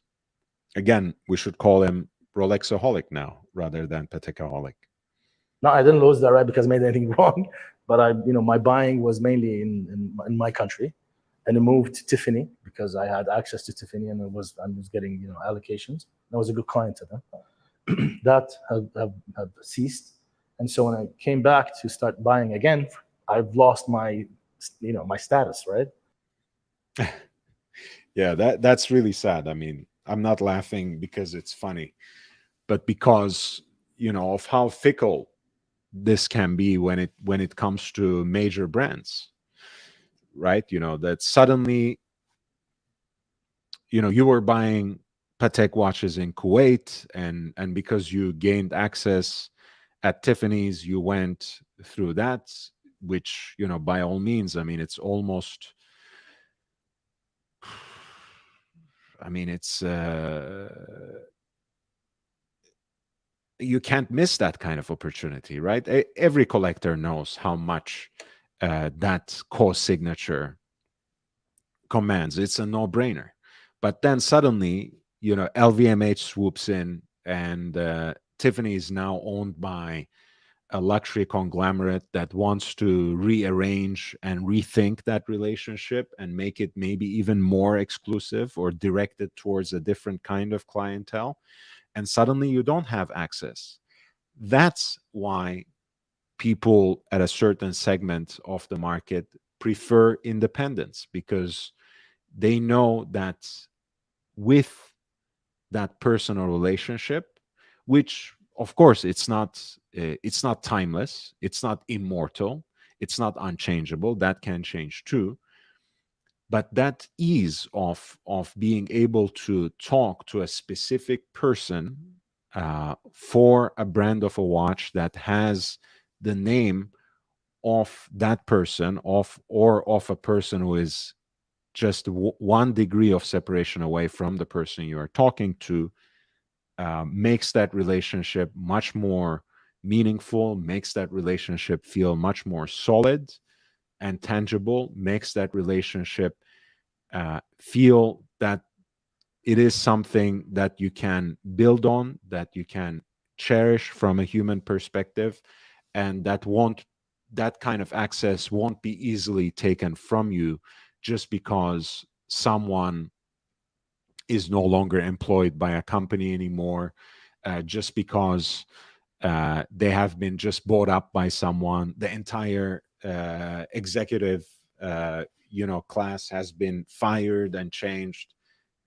That's not an everyday occurrence for an independent who generates value on the basis of these personal relationships. And that's why people go after those independent makers these days. But Rolex has been very nice to me, very kind to me. And I have to say, give it to them because of their service and because of their ability to supply me with watches. Well, if you came in for Baggio, my friend, I have to give you some value very quickly. Let's see.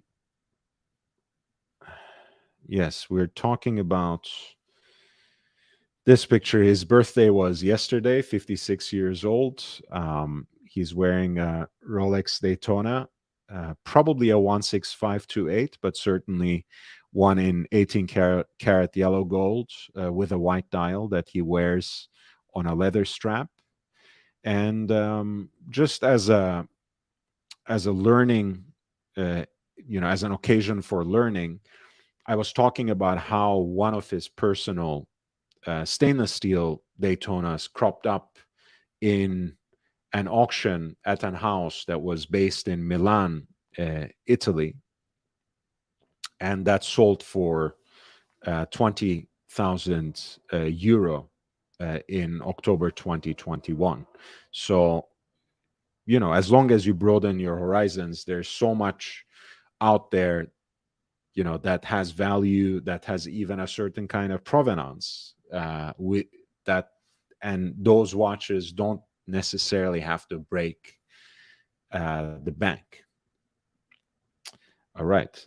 Thank you for dropping by. We go back to our regularly scheduled programming.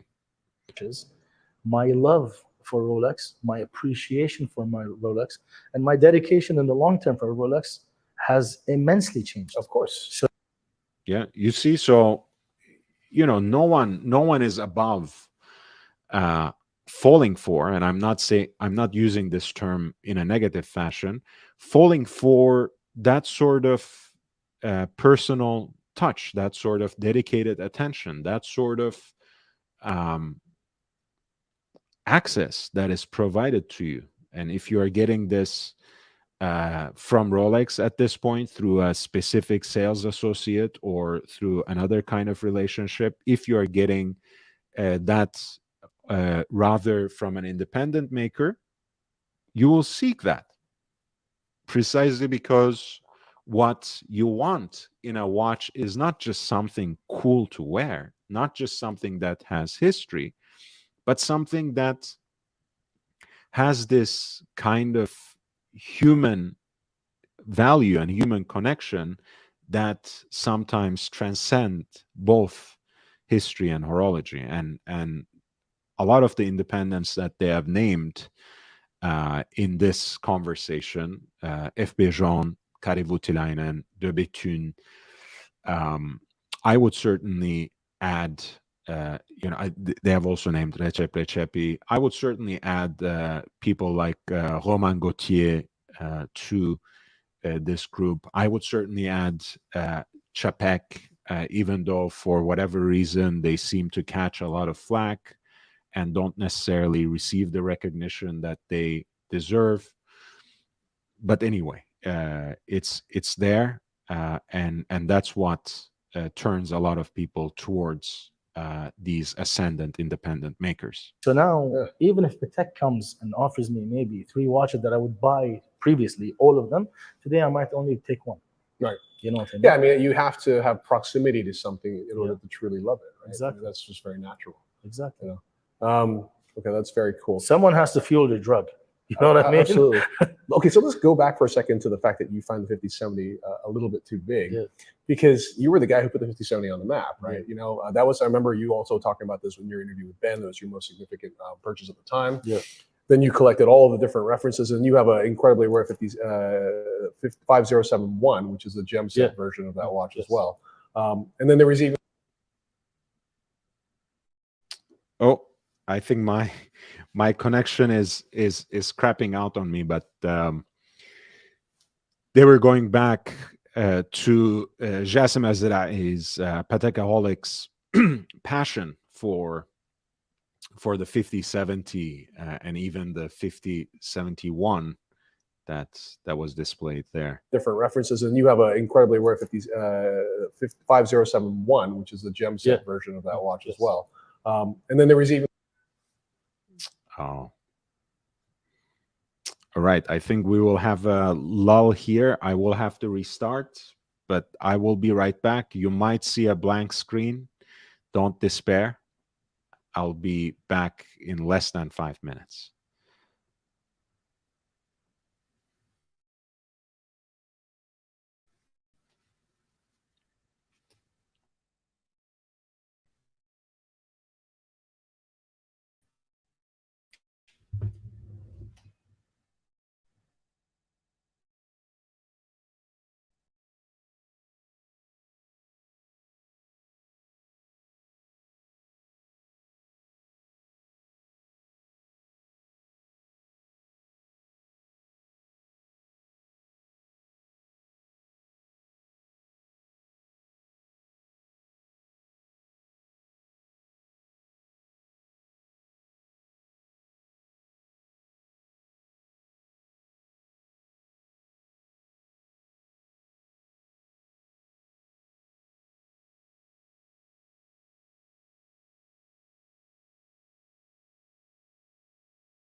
All right. Sorry about that intermission. I think sometimes I just have way too many things open, and that kind of takes away from my connection. But I'm back, and we're gonna get rolling again. In the meantime, if you haven't clicked the like button, please do so. Subscribe if you haven't. I'm here every day with watch content, and sometimes twice a day, and I create other sorts of content both here on YouTube and on Instagram, um, in shorter and more digestible forms than these kinds of live streams. So check them out too. I will send a link here to my Instagram as well for you to follow, and I would very much appreciate that.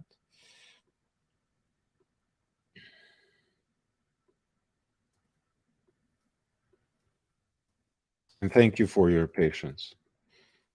Thank you for staying on. We were just talking about how Patekaholic has a newfound appreciation for Rolex because he has now this access, this allocation of models that he desires, especially for the Daytona, for the modern Daytona. But again, I was trying to see in that a parallel of what a lot of collectors are seeing from independent makers, what a lot of collectors are experiencing in the authenticity, in the personal touch, in the intimacy they receive from independent makers. I think that's very important, and that is the main source of their ascendance, their success. I can go to bed at night, not be sad about it. And that's the watch you'll see me wear on the trip. Okay, sorry, we jumped well ahead. Then somewhere I'll say hi. Right. Say hi. Might only take one. Right. You know what I mean? Yeah, I mean, you have to have proximity to something in order to truly love it, right? Exactly. I mean, that's just very natural. Exactly. You know? Okay, that's very cool. Someone has to fuel your drug. You know what I mean? Absolutely. Okay, so let's go back for a second to the fact that you find the 5070 a little bit too big, Yeah. because you were the guy who put the 5070 on the map, right? Yeah. You know, that was, I remember you also talking about this when your interview with Ben. That was your most significant purchase at the time. Yeah. Then you collected all the different references, and you have an incredibly rare 5071.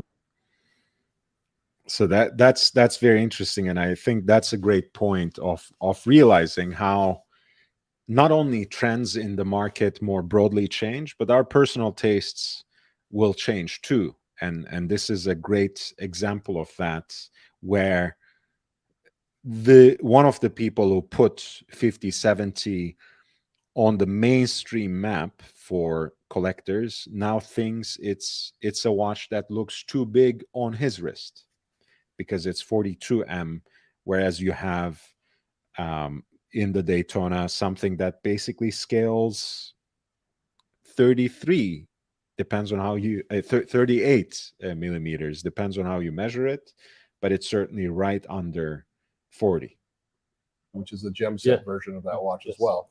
And then there was even the chase for a mythical version, Yes. which apparently there was a steel Yes. version. Yes. Whatever happened with that? Because I We never, I know. The person who I was supposed to meet, I haven't talked to him since. I just, it's of course Patekaholic, Jassim Azrahi also had the talking watches with Ben Clymer at Hodinkee, and they spend a lot of time talking about his passion for 5070 there, especially because that was where he was at that time in his collecting journey. But yeah, that was that story where he was chasing after a stainless steel example, supposedly, that a collector offered to sell him, and he arranged an entire trip to Geneva for it, but he had to come back empty-handed, which is, again, kind of shows you how shady things can quickly become, again, even with people whom you can otherwise trust. And Patek Philippe handled this situation with a lot of grace, apparently. So that has to be commended as well. I still like him. You know, if I bump into him somewhere, I'll say hi, Right. say hi. And, you know, ill feelings, but I still don't know if this watch exists. I wish I did. What's your gut? I mean, everything told me that it exists. I mean, if I consider you a friend, Right. and you tell me that I have a watch, Yeah. and I want to sell it to you, Yes. and we agree on a price, and I get on a plane and I fly to Geneva to meet you, I'm gonna believe you. You know what I mean? That's kind of sad. But again, he's a bigger person for it, to not antagonize the person who has already agreed on a deal with him and who has promised him a watch, and he basically had to travel to another part of the world, and the deal fell through, and in an inexplicable fashion too. Right. It's okay. You're a very nice guy. I'll probably be a little bit upset. Okay. Let's talk about something that is one of the realities of today, and I think you featured this sometimes on your Instagram page as well. Is that watch theft is at an almost ridiculous all-time high, especially in European capital cities like. This conversation, you guys know my particular take on it. I think common sense is all important. So I feel a lot of it is sheer carelessness. A lot of it is unnecessary exposure. And as much as I would never blame the victim of any kind of crime, but I think to expect protection to the level of absolute untouchability in the middle of a bustling, busy, and very populous European city, I think is a little unrealistic. So I'm glad people are now aware, at the very least, that not every single watch can be worn on just about any occasion, right? That you need to be mindful of your surroundings, and you need to be also mindful of what watches you can wear at a given location. And it's a sad situation. I don't think any one person is at fault, and certainly you blame the criminals for targeting people in the first place. But one also needs to understand that just because we have the police force, it doesn't mean you are absolutely protected at all times and you have the right to somehow constantly flash your wealth in environments where that would paint a target on your back. We need to take a certain kind of responsibility. We need to be aware in certain ways as well. Especially if we claim to love luxury watches, and especially if we claim to love, if we are claiming to have fun in it, that this is not just a self-aggrandizing exercise. This is not just part of a flex culture. Well, in that case, we need to be mindful of how we present ourselves and how we represent watch collectors more broadly. I think it's important. London, So, as a watch collector, how much does that affect your enjoyment of watches? And when you go to these cities, what do you wear? I can't shed a lot on this subject because in the Middle East, you can keep your car running and it'll be there 24 hours later. Yeah. It's just a fact of life. It's very safe, just like it is here in Singapore. Yes. So we don't have that. I don't have that feeling. Traveling to Europe, I've always traveled to Europe. I usually will take it sucks saying this, but usually when I look at my watches, I want to wear a nice watch. I wouldn't go with a terrible watch per se, but yeah. Again, of course, we want to wear these things. We want to enjoy these things, by all means. And again, I think it's important to highlight that contrast, right? Certain parts of the Middle East, you can feel absolutely secure in your surroundings when you are wearing a very valuable watch, a very desirable watch, a very aspirational watch. This is also true in Japan. This is also true in a lot of other East Asian cities as well, like Singapore that they were talking about. But that being said, unfortunately, that's not the case globally. And again, we are spoiled for choice at this point in time. You know, there's so much that the micro brands offer us. There's always a Seiko, which I adore always. You know, this is my SRPE 03, the King Turtle, so to speak. I love wearing these kinds of watches, and I don't feel less than. I don't feel like I'm not enjoying the hobby, or that I am not wearing a fun watch just because I'm wearing a Seiko or an independent. I would look at my collection and I'd ask myself this question, and this is real. I say to myself, which watch can I wear that if I get robbed, I can go to bed at night, not be sad about? And that's the watch you'll see me wear on the trip.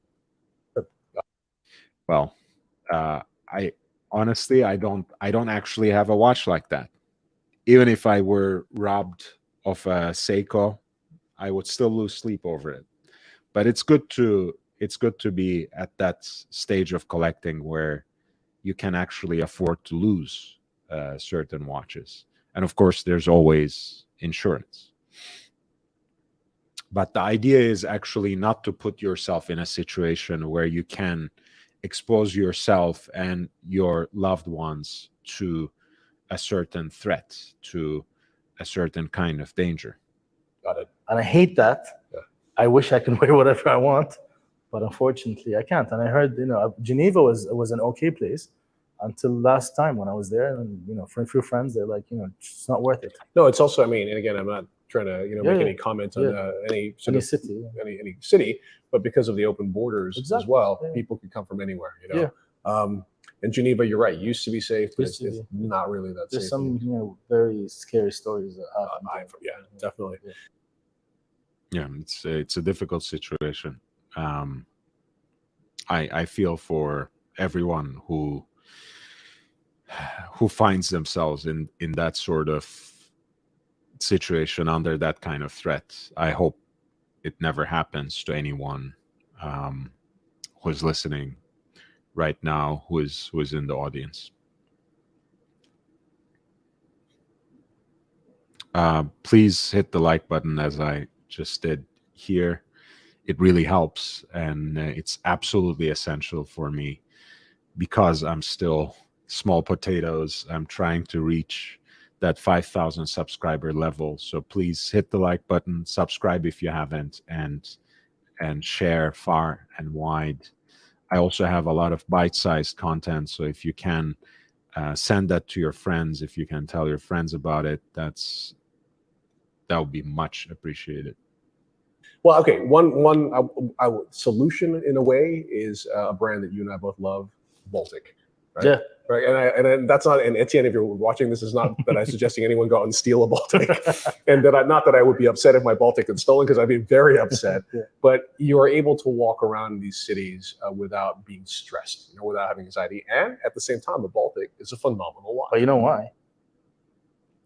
Yeah, that's. I mean, again, they went there, and I completely appreciate it, because there are so many new micro brands that provide so much value under or right around $1,000. You can get so much enjoyment, so much joy, so much horologically as well at times, and certainly a lot in terms of design from brands like Baltic, brands like Merci, brands like Unimatic,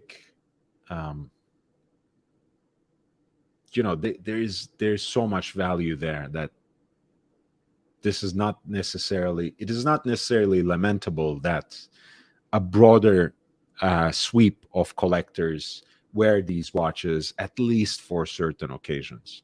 It's not because of Baltic. It's because of Instagram didn't make Baltic as wanted as a Rolex or Richard Mille. So if Baltic, let's say, stops supplying watches tomorrow, and everybody decides to want Baltic, and everybody posts about Baltic, guess what? You and I are going to be robbed, and they're going to steal our Baltics, because that's it. Because listen, a robber, a thief, has zero knowledge about what watch you're wearing. You can wear a Philippe D4 custom worth 7 million, and you can walk into a street filled with thieves and no one look at you. I would say never underestimate your antagonist, even if we are talking about criminals here. But yes, they have a point. But wear this watch, I'd probably get stabbed for it.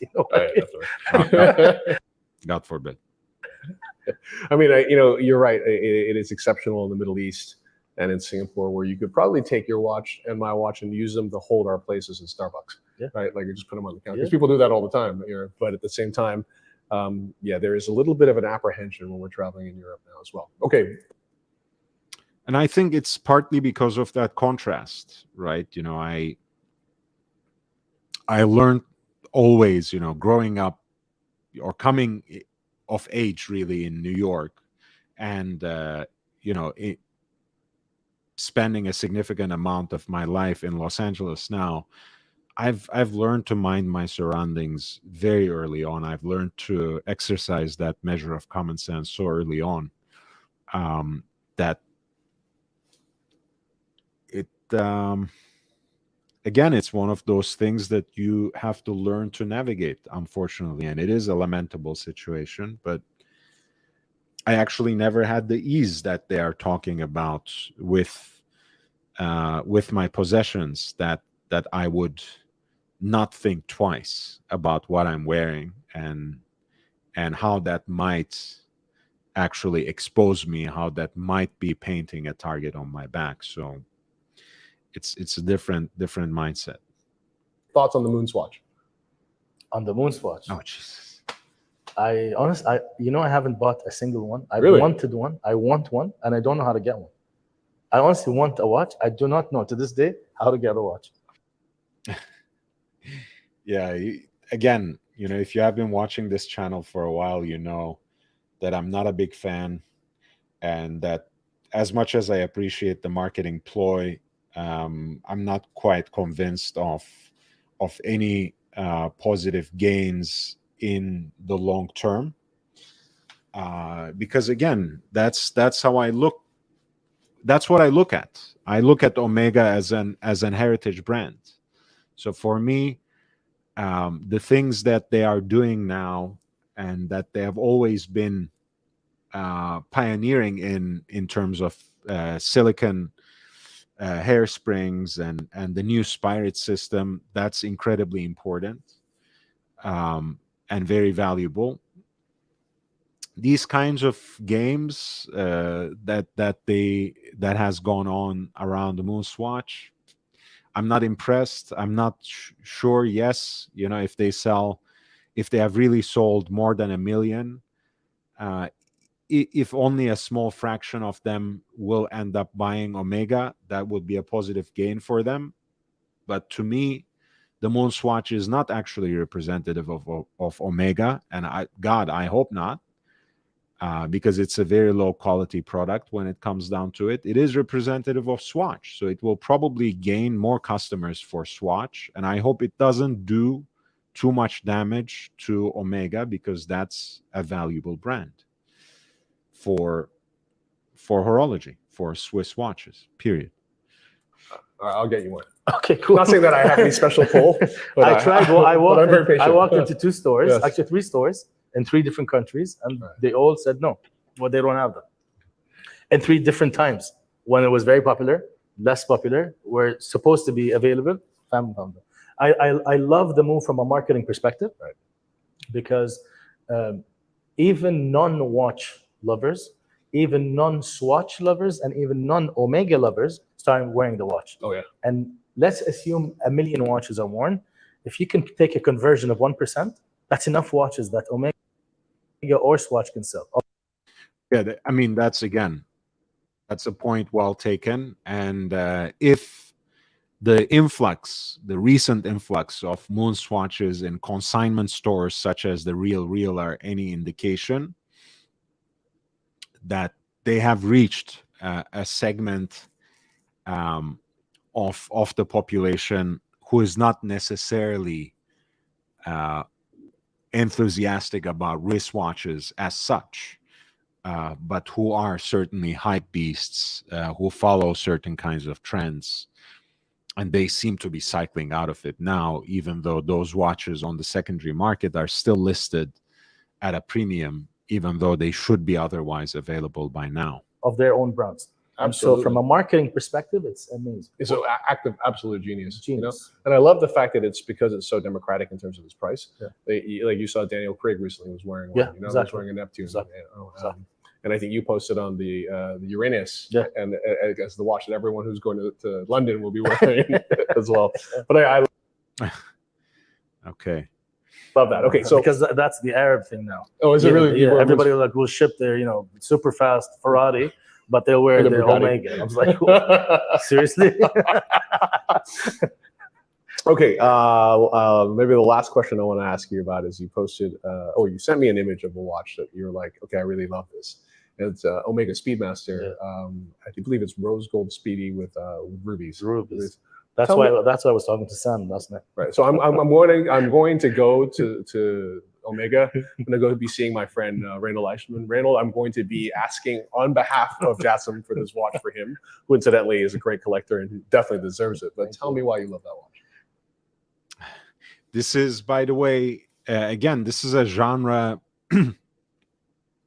that's caught a lot of people off guard. The Jam Set Speedmasters that were just released, along with the Chrono Chime, along with some other very special releases by Omega.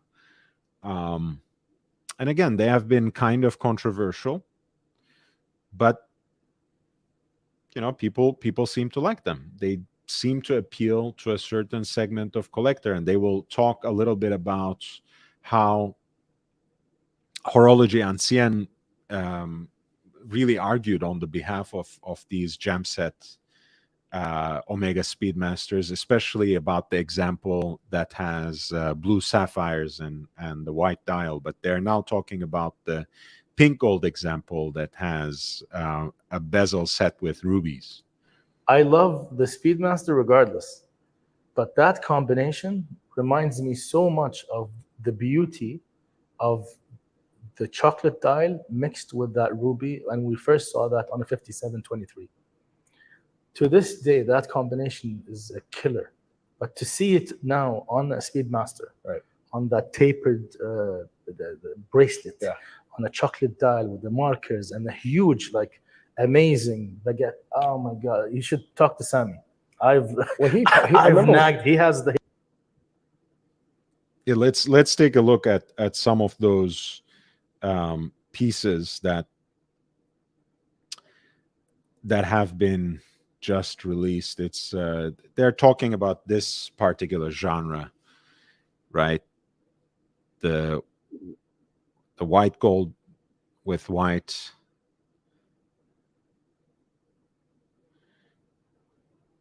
Actually, I should make sure whether that's I think those are white gold, I think, not platinum, right? Yeah. So the white gold ones with sapphires on the bezel, also sapphire index markers, and a white dial, white gold with that rainbow bezel, white gold with and also, of course, index markers that reflect those shades of the rainbow, white gold with baguette diamonds, white gold with rubies, of which apparently there's also a pink gold option with a chocolate brown dial, and you see also that pink gold with rubies against the chocolate brown dial, and rubies on the index markers as well. And you see there's also actually a cabochon set on the crown as well, you know, kind of reminiscent of, let's say, you know, Cartier watches, which have that sort of detail for a lot of the precious metal tanks, for example, on the crown. So that's what they're talking about. And let's pull up again that particular moment in the conversation. By the way, we're almost at the end, just a few more seconds of this interview.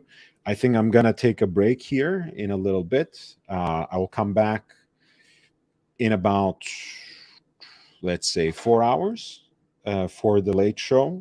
But until then, I will say goodbye soon. So hit the like button. There's still time for that last super chat.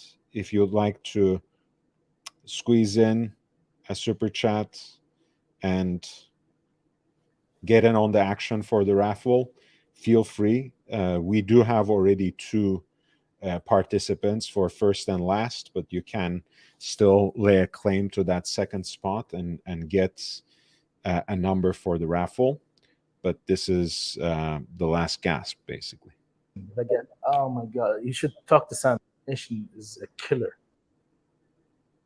Yeah.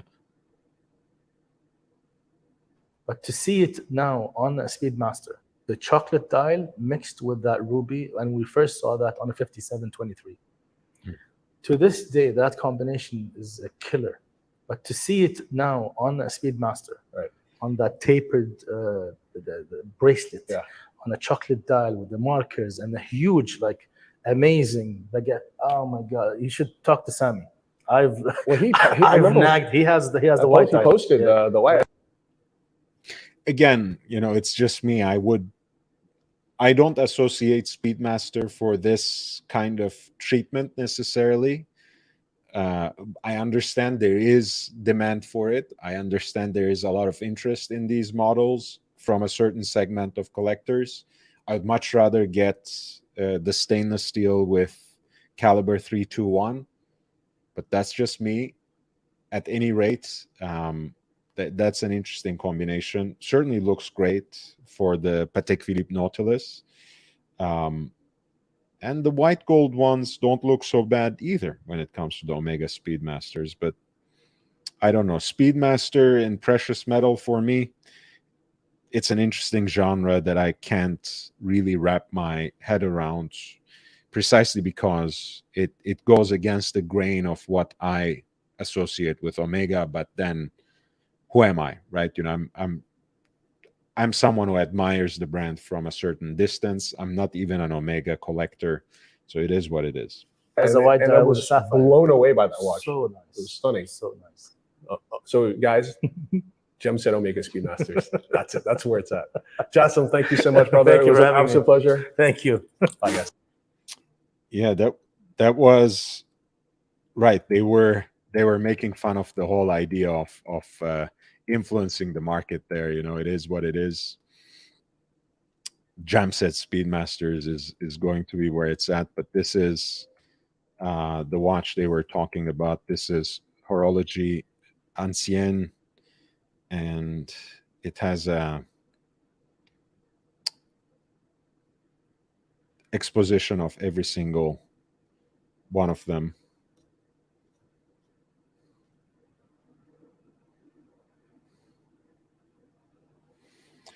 Yeah, Eric, you're absolutely right. Right, you know, the Jamset bezel means there's no tachometer anymore. So no tachometer, but instead a rainbow. I mean, again, it's interesting. It's kind of cool. They do look beautiful. You know, again, not me. at all. Not for me. For me, for whatever reason, again, it might be my own unreasonable expectations, but for me, this kind of treatment just looks off.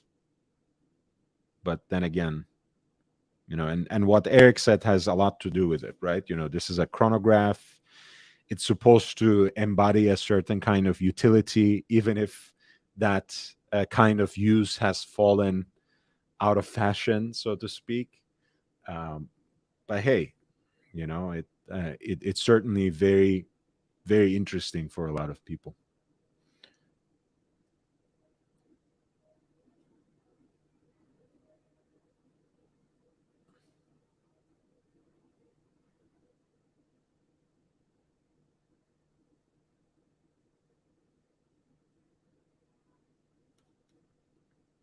And this was the blue sapphire that they were talking about.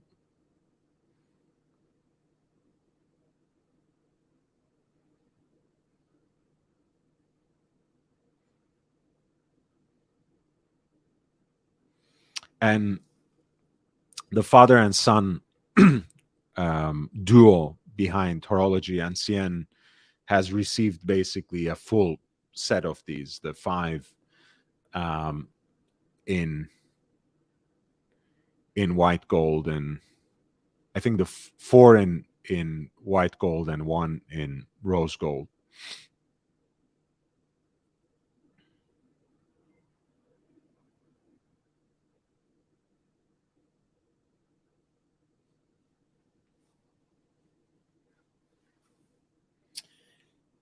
St. Peter says Rainbow Speedy. Yeah, guys, check out Horology Ancienne.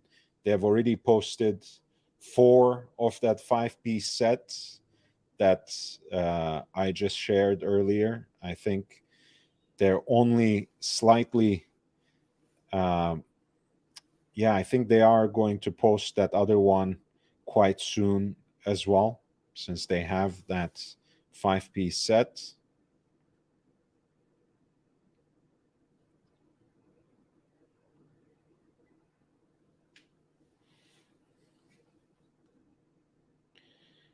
So check out that Instagram account and follow me on Instagram as well. Please hit the like button on your way out. I'm going to be with you in about 4 hours and a half for the late show. I look forward to seeing you then. I'm gonna take a little bit of a break and take a rest from watches, if only for that little window of time. But I'll be back with the same passion and same energy for the late show. Please stay safe and enjoy your watches. Until next time, adieu.